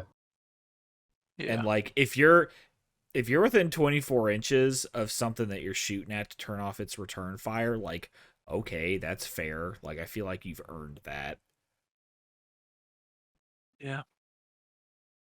Or it's a good one. It's a really, really good one. Or better if you're, if you got a big fat assault squad or Terminator unit that you're charging into something nasty, it's I don't really want to take that Overwatch. You can just not do that, please. Okay, I think that's fair. It's strong, but it's not oppressive. Yeah, in my opinion. I'll tell you, it is the strongest single counter to Fulmintar's Terminators is that psychic discipline. I mean, it's by for far. anything that isn't, anything that can be pinned, like, will be pinned. Like, if it bleeds, we can kill it. Yeah. Oh, Well, yeah. there's your answer for Sun Killers too. Is like, okay, I'm gonna Yeah. charge your Sun Killers, and you're not gonna get to Overwatch me on the way, and so enjoy that. Yeah, Yeah. which means you also can't make your advanced reaction, so eat a dick. Yep. There. So, yeah. All right, when do you guys want to take thaumaturgy now that we've cleared that out? Okay. Thaumaturgy. Your psychic power is called Thaumaturgic Sucker. Instead of making a shooting attack, Sucker. I just Yeah. heard that I hardly little. know her. I just heard that little from Gray. Fuck. oh God, don't Well, choke over there, bud. No, he's trying to suck her. He's trying to suck her. Trying to cast that power right now. That's right. We got Mm-mm. that Thaumatussie. Ew. So you choose a friendly unit within 12 inches and make a psychic check. If the psychic check is passed, then all non-vehicle models in the target unit may roll a d6. On a roll of a 5+, that model regains a single lost wound. This ability cannot be used to increase a model's wound count or beyond its starting wounds characteristic. This one's odd to me because it seems so very underpowered. Yeah, this is one that is like with the preponderance of multi-wound models that now exist. It seems like it's a really good thing to have, but also just the way that wound allocation works means that the number of times you're going to have multiple models that are able to make use of this and have a decent chance of doing something at all is kind of low. I mean, Ben's like Death Star Terminator unit would love something like this, where you've got 3 or 4 models with a wound each on them, and then you can just make that go away. I mean, well, yeah, that's the thing is the only way to like make sure that they each have a wound on them. Yeah, if you have 3 independent characters and a sergeant in your unit, or if you're a unit of suzerains that are all characters. I was gonna say, yeah, this sounds like the perfect thing to add to my suzerains. I think also the interesting thing about this discipline in general is that it didn't exist before. This is brand new. Brand new. Never before seen. Yeah. I mean, if you build into this, I think it's decent. So, like, if you've got a big fat unit with, a couple of characters and a sergeant, and then, they've got a dreadnought babysitting them also, can heal wounds on that dreadnought as well. Well, you're only able to get one unit. Yeah. It's not it's not in an AoE. Well, I mean, okay, sure then, like, either or. Like, if your dreadnought's the one taking fire, then you can put a couple wounds on him. And Well, it's only one wound and it's on a 5+. Well, like, yes, it's okay. But I'm saying it's because there are some things that just do it with less chance of failure. This one seems odd to me because it's just got very little utility compared to everything else. Like this really only works on specific units, and if you build take a lot of independent characters. Yeah. I think it'd be just an interesting padding for anything that has an existing it will not die. And again, that itself is kind of a thing you have to build into. It's not super common. Fire drakes. You can just build a big fire drake unit with a thaumaturgy psyker with a Primus Medicae in there and just fucking heal tank shit. Yeah. What's that? Crimson Path World Eaters, if you're fancy. Yeah. What about the Night Lords thing where you get all the extra HQs? Yeah, you could do that. Yeah, but those are different units, though, I feel like. They can be. They probably will be, just to spread around that warlord trait. But also, I mean, you could. It depends on, and that would be good for jet bikes that all have 2 wounds and you're going to be taking a bunch of re-rollable dangerous terrain checks anyway. So, like, sure, you can, heal some of those up. But also, if you're taking that Rite of War, you basically have a 2-up re-rollable dangerous terrain check. So, this is just like super extra insurance and expensive to do that. That's fair. It's not It's not as good compared to the other powers, for sure. Yeah, I mean, it's not bad. It really suffers from having to go on after telepathy. But yeah, just in general. Yeah. Goddamn alphabetical order just fucking them over again. There's thaumaturgist in there. Really You guys always act like you're better than me. All right, so how about thaumaturgist cleansing? What does that do? Oh yeah, sorry. So thaumaturgist cleansing is a template weapon, so it is shooting. Strength 4, AP 3, requires a psychic check, and it has the Sanctic special rule. And a weapon with this special rule always wounds demons on a 2-up, and any successful invulnerable saves made by demons must be rerolled. See, this, for all the shit that we just talked on thaumaturgic sucker, I think this is really what you take it for. Your opponent is going to be playing either word bearers with Galvorback, or just whenever Demons of the Ruinstorm finally release. Because this is AP3, like there's a real good chance they're having to take invulnerable saves anyway, and it's more or less Fleshbane and reroll invulns. Yeah. And unfortunately, it would not work against Galvorback because they're not demons. They're just the corrupted subtype. Yeah. I could have sworn that they said something about being hit by something with Sanctic or Force. Well, yeah, I think it would. Yeah, I think it's anything with Psychic Focus or Force.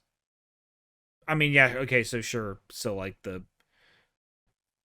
it would then gain instant death, but it's not doing the 2-up thing or the reroll invulns on it.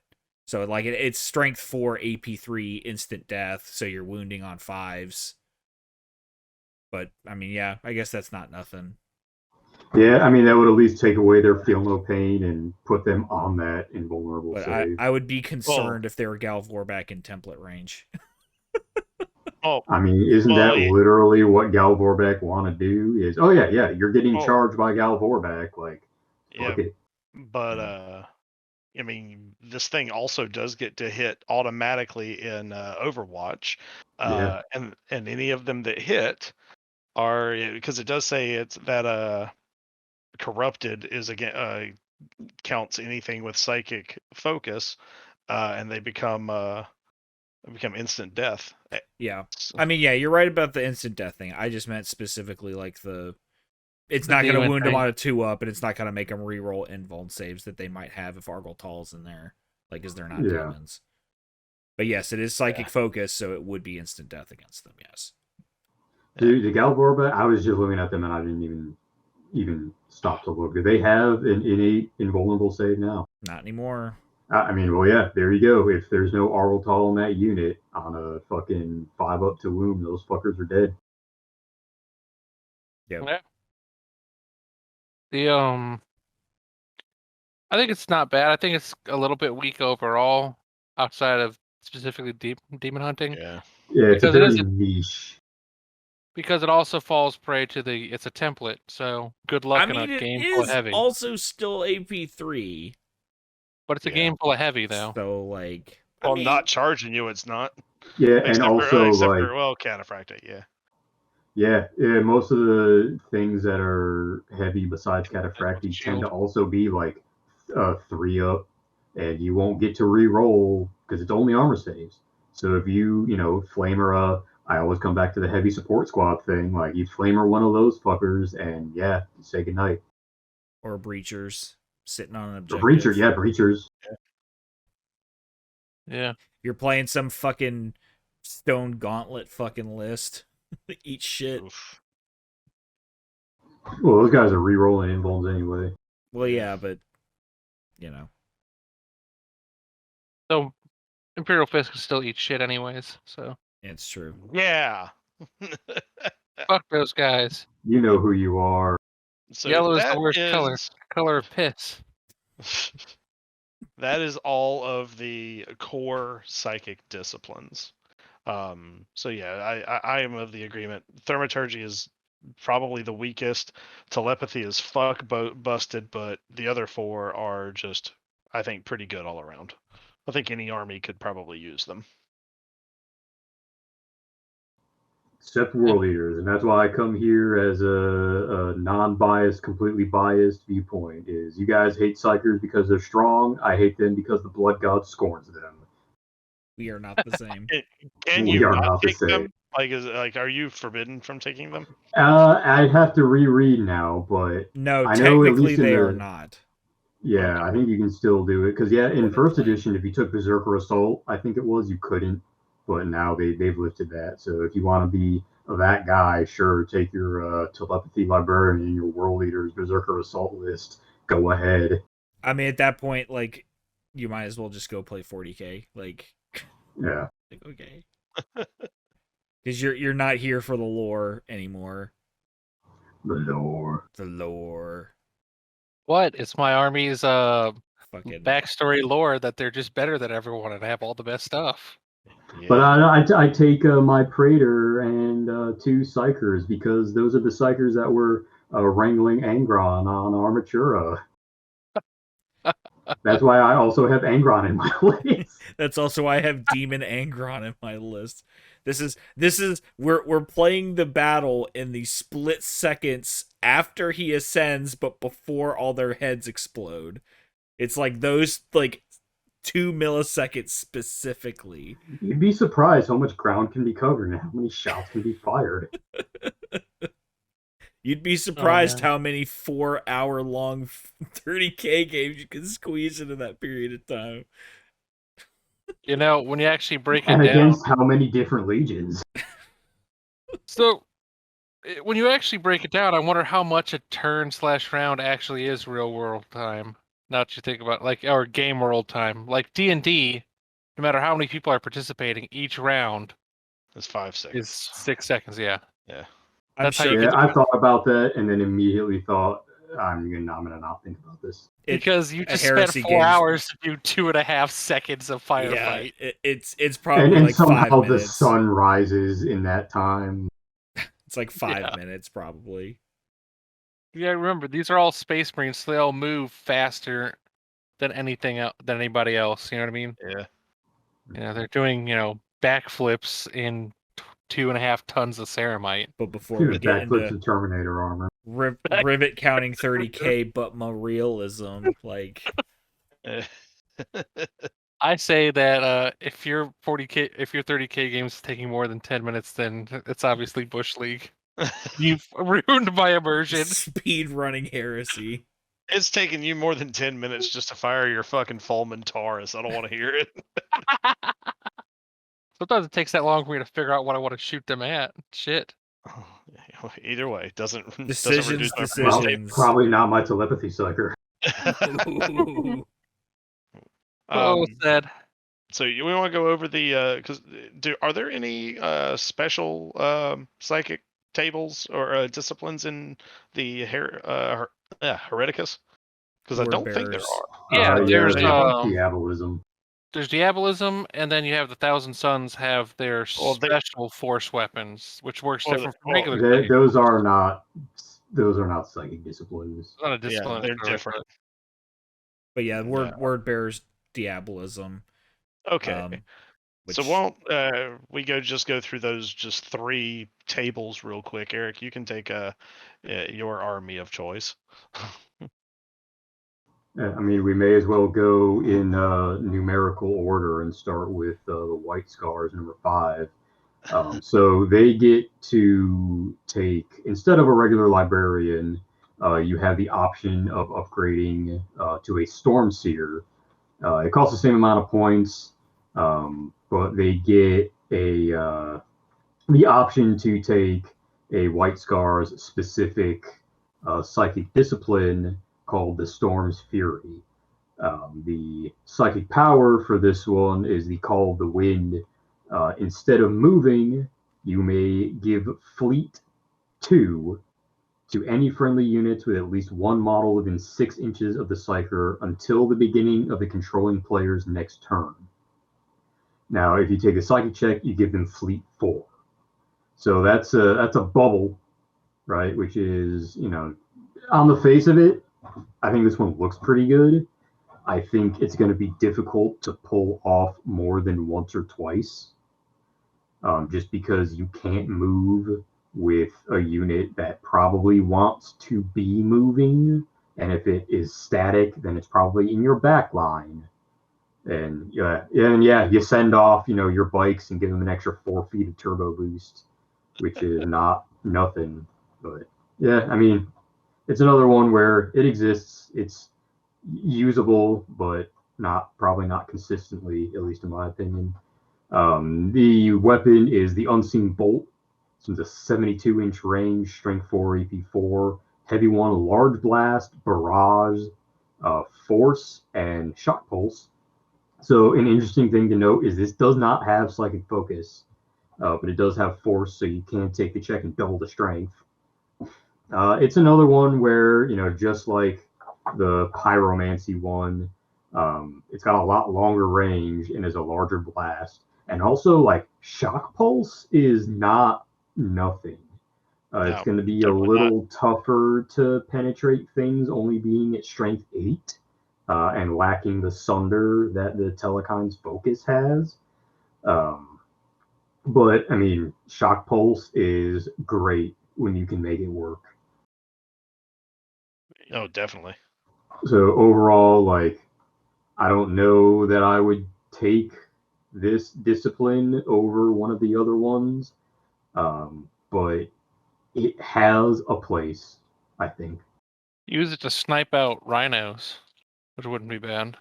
I mean, strength 8, you can snipe out rhinos and leave a squad stranded somewhere, which isn't nothing. At AP4, it's one shot at AP4. You're not going to explode anything. But if you make what it's there for is to get that shock pulse.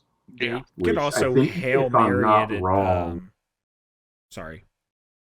I was gonna say, if I'm not wrong, Barrage still hits side armor, if I'm not mistaken. I don't know if that carried over or not.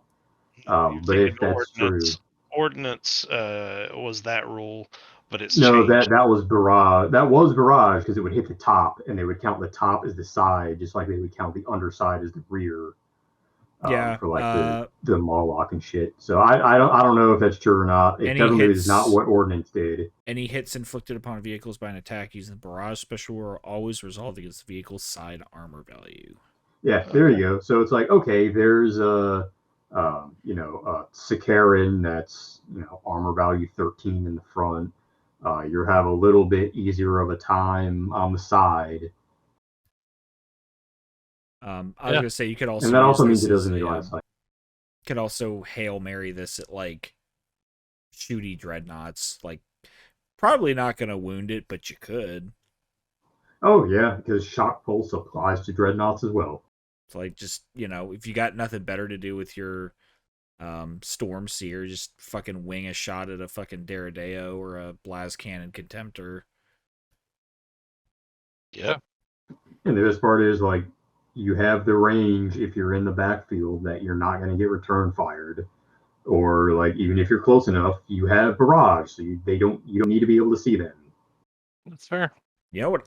Dreadnought Automata. Okay, I was gonna say you could always wing this at quad mortars, but no, they're artillery. There's something else. Wait, so if it's barrage, you're shooting it blind. Does that mean you could use a master signals to phone in the psychic power? Yeah, there's nothing that says Annuncio Vox does not work on psychic power. Reroll the scatter and your fucking lightning bolt. Yeah. Not only that, but phone it in. Someone else calling you and telling you hey, bro, your lightning was off. Maybe dial it back to a 6 or a 7, bud. Your lightning bolt was a with the way the White Scars treated the Zadian Arga, that's not really outside the realm of possibility. That's fucking hysterical. But Yeah, I think it's okay as a discipline. Like, I don't think it's fantastic. I think you're going to be real hard pressed to make Call of the Wind really worth your while. But if you use it just as a jumping off point in the first turn to let your fast units really get somewhere, sure. So that's what you do. You park him in the backfield, fucking yeet your bikes or whatever else you deploy around him, and then he just sits there winging fucking lightning bolts at shit the rest of the game. Yeah, I mean, there are definitely worse things to do. Because the way it remind me, do you have to target a unit or can you just target a point on the battlefield? You have to target a unit. Okay.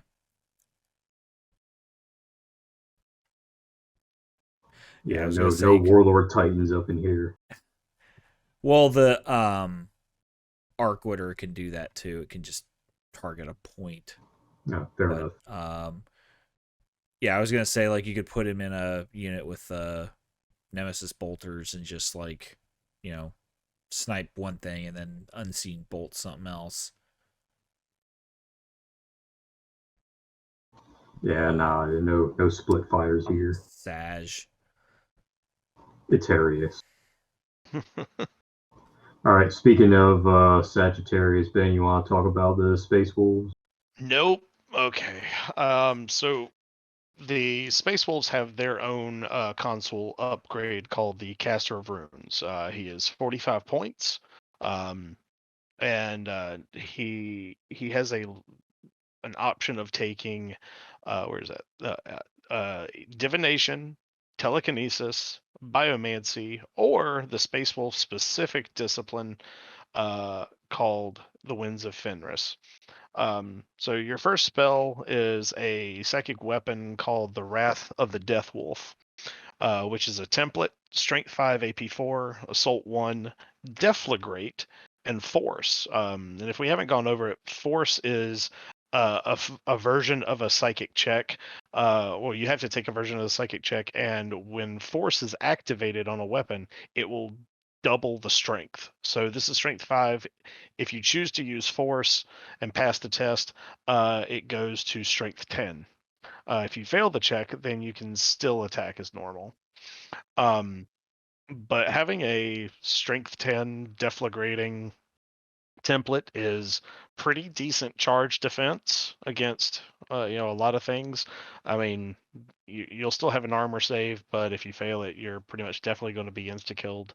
But it's really better against massed infantry if you're going to use it at all. The real reason you're taking this discipline is the second power called Stormwrought. So you choose a unit with at least one model within 6 inches, and that unit gains the Shrouded 5+ special rule until the beginning of the controlling player's next shooting phase. So you do get this a full game turn. But if you choose to take a psychic check and pass it, you then get a 3-up Shrouded, which is a crazy damage mitigation roll. What this is really for, Space Wolves are meant to be a very fast and assaulty army. One of their Legion special rules lets anything that has the capability of running, they can run, they can fire their weapons at snapshots, and then they can still charge. So they can still be very, fast-moving infantry. And while you're out there, you can cast this psychic power on your units so that they have a little bit more survivability, while they're out in the open getting shot at by everything and everyone.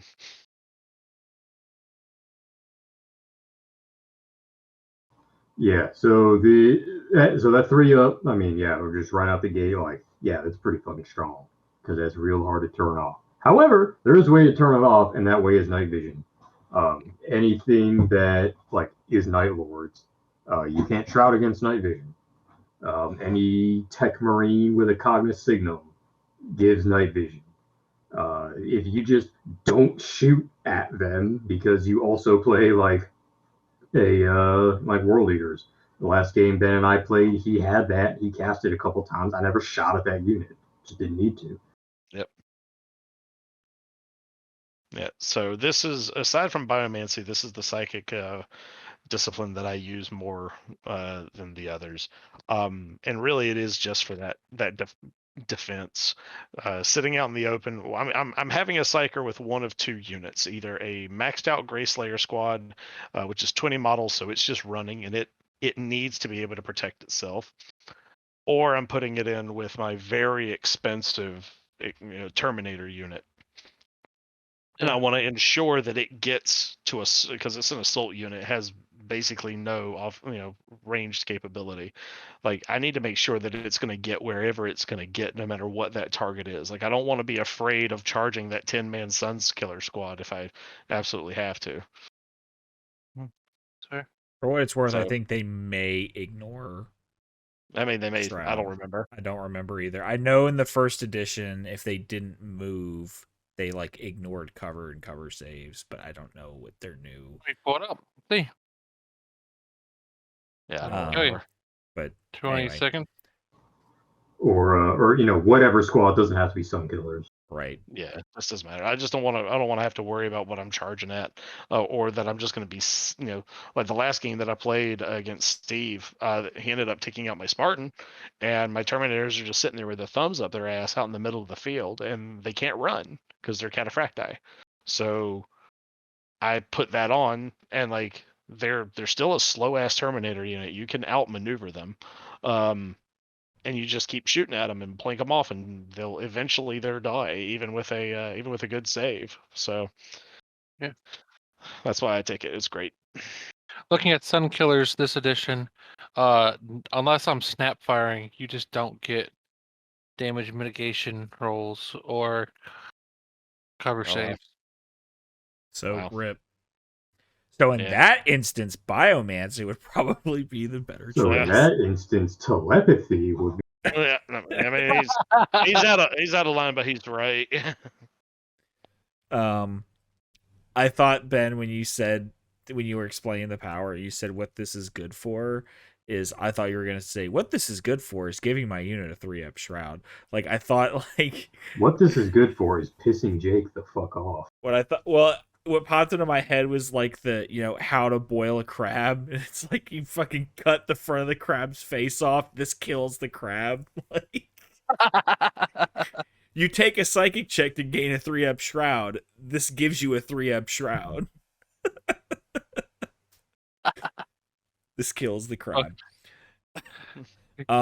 So if we want to talk about number 17, Burger King foot lettuce, the fucking diabolism special powers for the word bearers.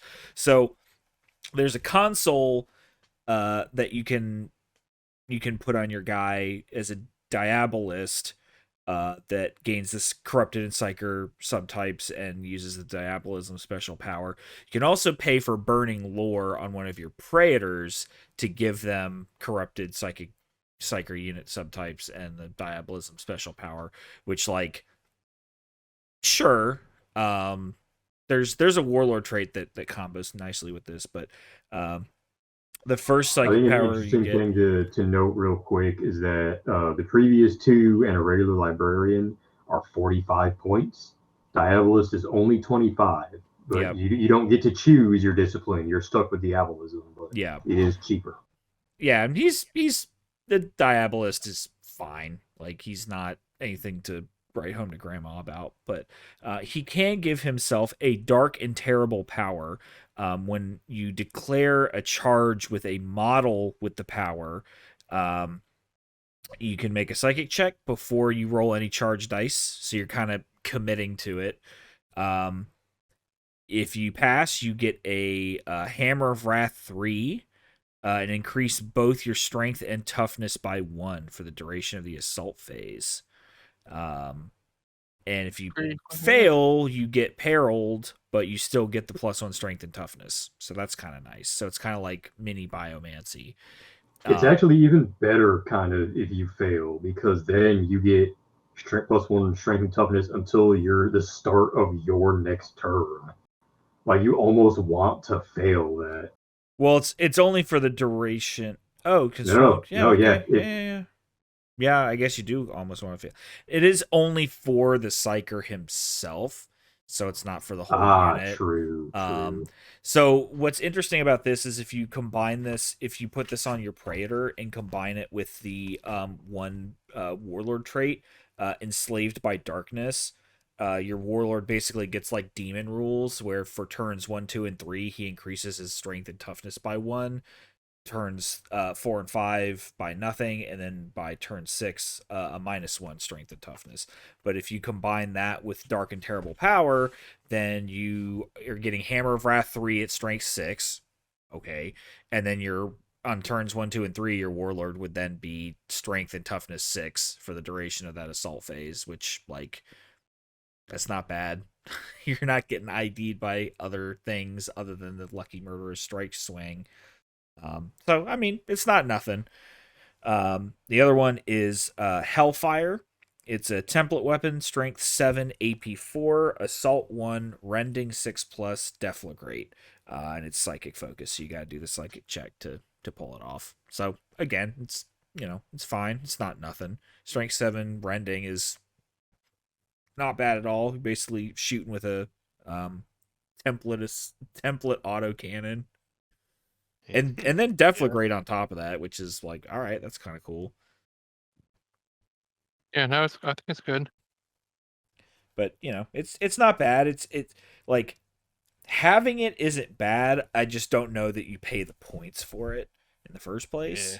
But I think the Diabolist is meant to be a cheap console that you can like put with your Galvorback or like some other corrupted unit. Or like if you're gonna have a big corrupted command squad anyway, you got to pay 25 points to corrupt your Praetor anyway. You might as well just give him Burning Lore so he can have the psychic discipline on top of that too. Like it's a free thing anyway. Yeah, so, it's all right. It's fine.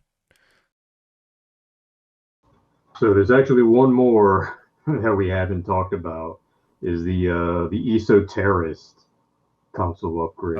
Its own deal. So you can upgrade any console or any Centurion can become the Esoterrorist. And additionally, like there's some other bonuses with that. If you're a traitor, then whenever they come out, you'll be able to select up to 3 troops or elite choices to put in your army from the Runestorm Demon army list. And that number is always 3, doesn't matter how many Esoterrorists you have. But also, you get a special psychic discipline, the Anathemata, which has 3 psychic powers. Yeah. First one is Seal the Veil, where instead of shooting, you choose a demon or a corrupted within 18 inches. Reduce their strength and toughness by 1 to a minimum of 1, so you can't like instant kill things by removing their toughness. If you take a psychic check and you pass the psychic check, you also make that unit suffer perils of the warp, which is pretty funny. The other one is Breach the Veil, where instead of making a shooting attack, you select a point within 12 inches that's at least 3 inches away from enemy models or impassable terrains. Place a 3-inch blast to represent a warp rift, and then make a psychic check. And if you fail, then you scatter that blast like it's any other blast. If you scatter onto impassable terrain or anywhere that it just can't go, you suffer perils. If you fail, or if you don't take the test, then it scatters. If you fail the check, it scatters. If you pass, it doesn't scatter, and then that's when you get to deploy your Runestorm Demon army or demon units, and that's the only way that those 3 units that you select are able to come onto the battlefield is by using that psychic power. And you can do that in any turn. There's no reserve rolls made for them or anything like that. Erebus has this as well. That's actually what made me remember it. And It's funny because you can make this instead of doing a psychic or a shooting attack. So if somebody's charging you, you can throw pocket lesser demons in the way of the charge, so the charge now fails because they can't charge through something else. Yeah, so people have been talking about Erebus with his pocket bloodletters. Pocket bloodletters. Yeah, that's just one more, like, Erebus is the king shit of shit now. Yeah, we forgot about Esoterrorists because demons aren't really a thing right now. When they become a thing, they'll probably be much more prevalent. Yep, I agree. And then their psychic weapon is, you thought fucking telepathy had a lot of shit. The Void Darts is an 18-inch range, strength 5, AP 4, assault 12. Sanctic, Deflagrate, psychic focus. So Sanctic, again, you wound any demons on a 2-up, and they reroll any invuln saves. It is only AP 4, so, you know, they have to see how those units end up stacking. I'll tell you what. It's not the Gal Vorback deleter either, because it's only AP 4. I highly disagree with that. I think this is your Gal Vorback deleter, because it's Assault 12. You're wounding them on 4s, and then every single save they fail is a dead guy that also then deflagrates into another. Yeah, well, there you go. You know your opponent's playing Word Bearers, you get fucking... An Esoterrorist with Void Darts. With your pocket bloodletters. I'm just gonna, next time I play your Word Bears, I'm just gonna bring 3 Esoterrorists, Jake. Yeah, I guess you're not bringing Logos like Torah anyway, so you don't need to fucking ride a war. My son, you are man now. You must choose. Will you Overwatch with instant death Deflagrate, Assault 12, or will you pocket bloodletter? Yeah, just there you go. Fucking bring 3 of those. Bring 3 squads of Fulminterists, and just bring like 2 dead, dirt cheap tactical squads with nothing on them. There's the army. Like, don't get me wrong at all. Like, Gal Vorback are really good, but like the amount of shit that is just completely lethal to them, I don't feel like is proportional to the threat that they actually pose.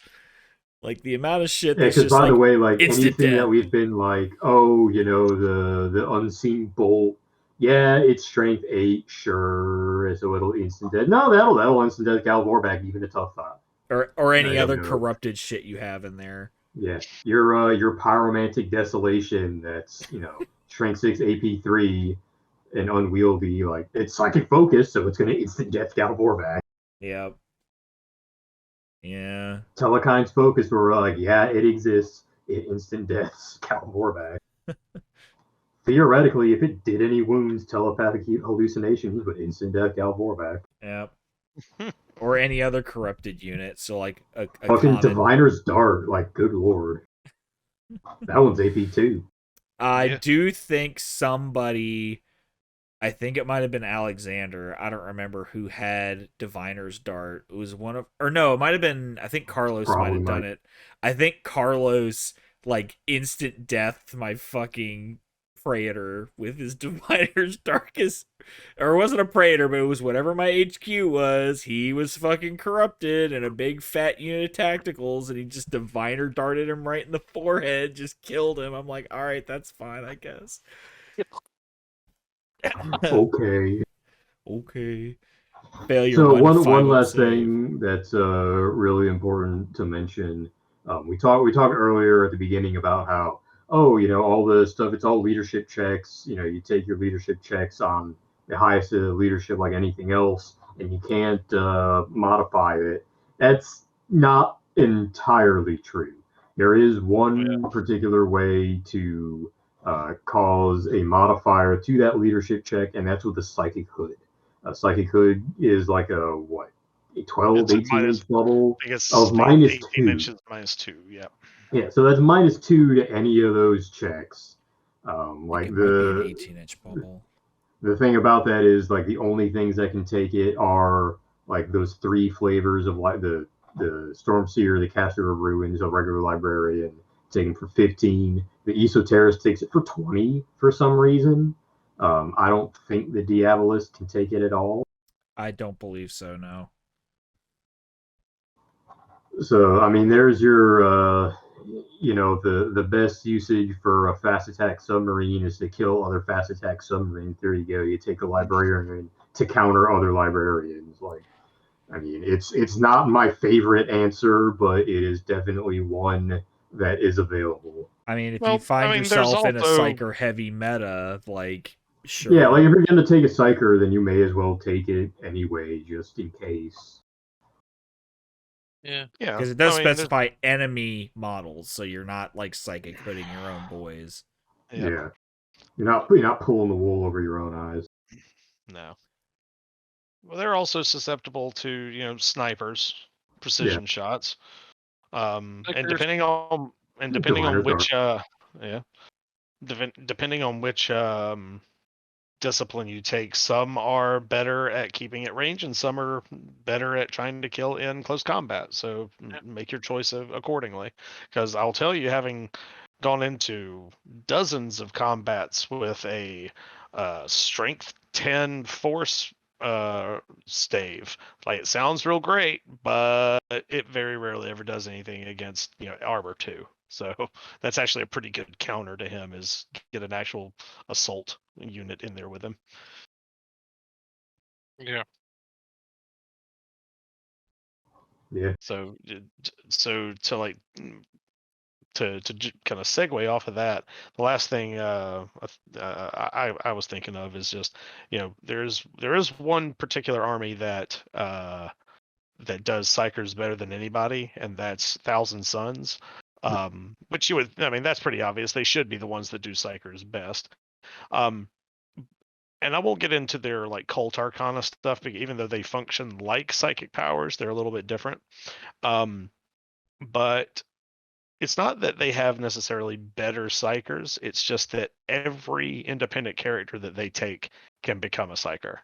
And so named characters aside, like Amon and Araman, of course they're going to be fantastic Psykers, but any of their independent characters can just be a librarian on top of whatever they already are.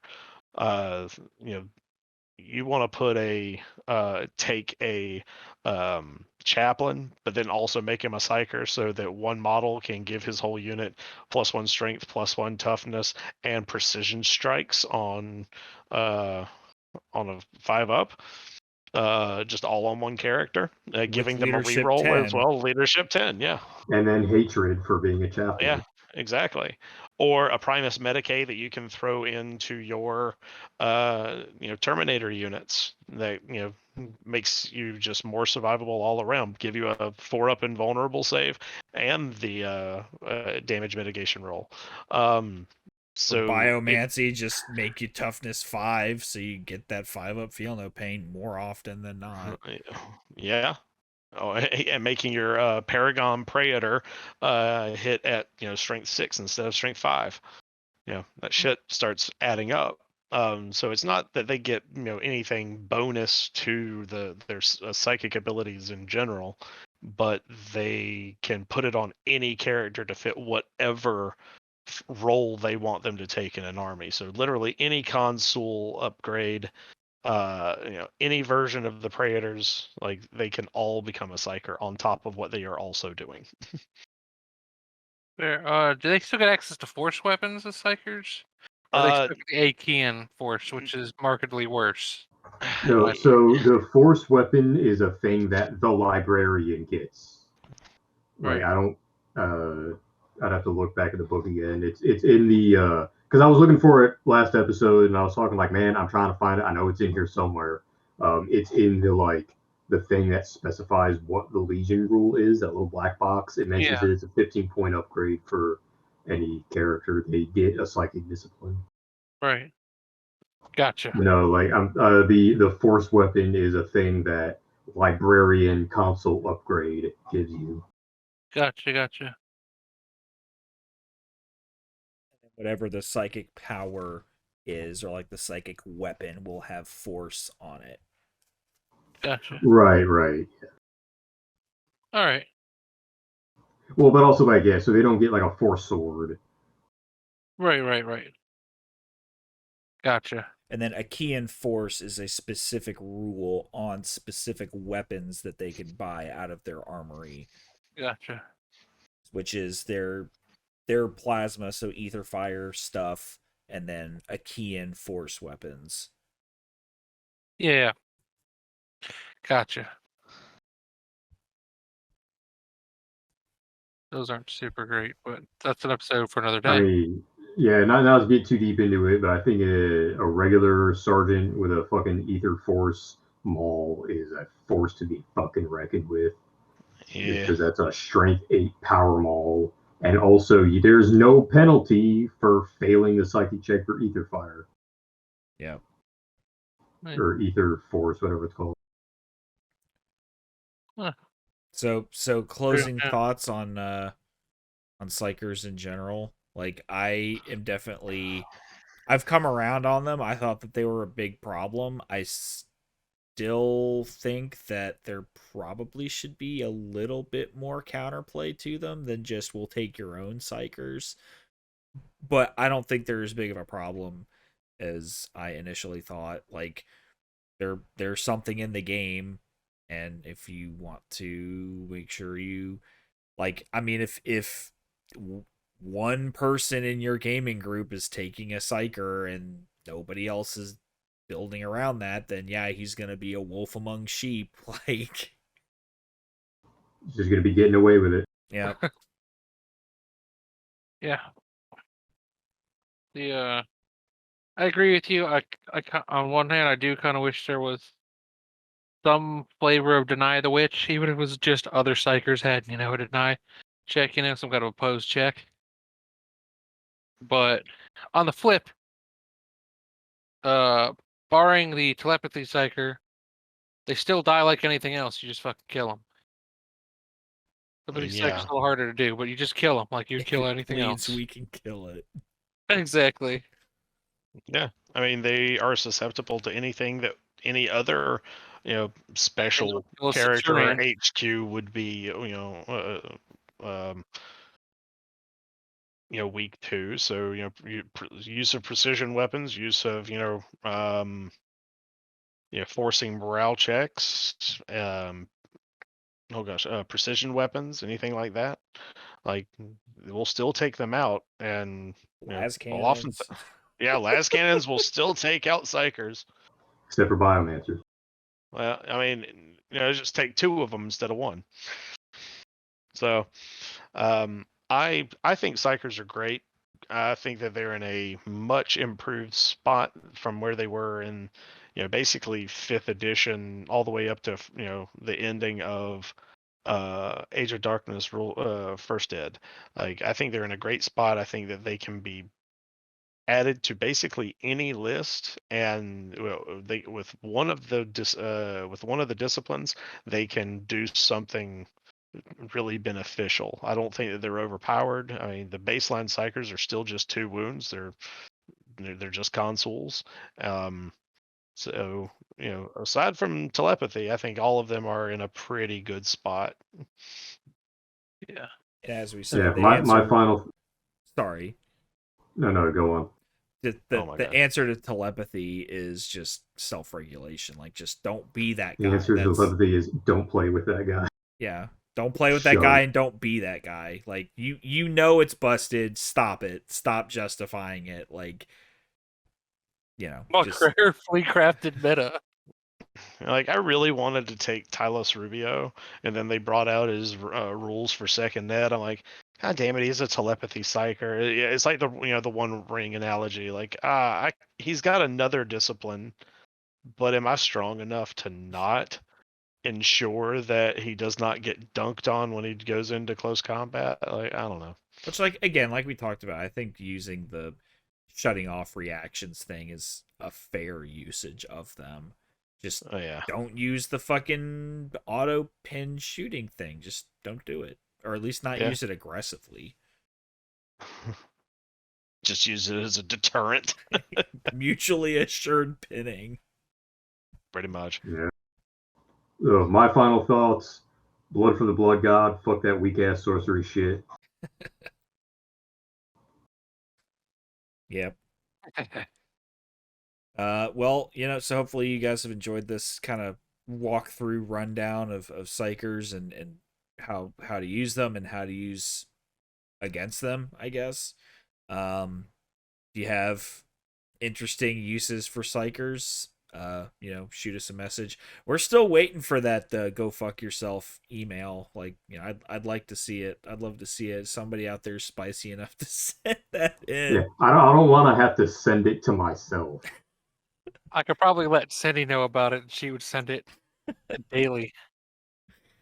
Well, I mean, that's like that's like your grandma liking your page on Facebook. Like, that doesn't count. That's not a real go fuck yourself, because it's a pity go fuck yourself. That's fair. But anything you guys want to talk to us about, drop it down in the comments or send us an email, argeltalkpodcast@gmail.com. We'd love to hear from you. We'll just probably have to I'll have to hear back about the muster. Can't go this year, so I'll have to get the after action report sometime afterwards, and we'll reconvene then. But thanks guys for listening, and go fuck yourself, idiots. Ha.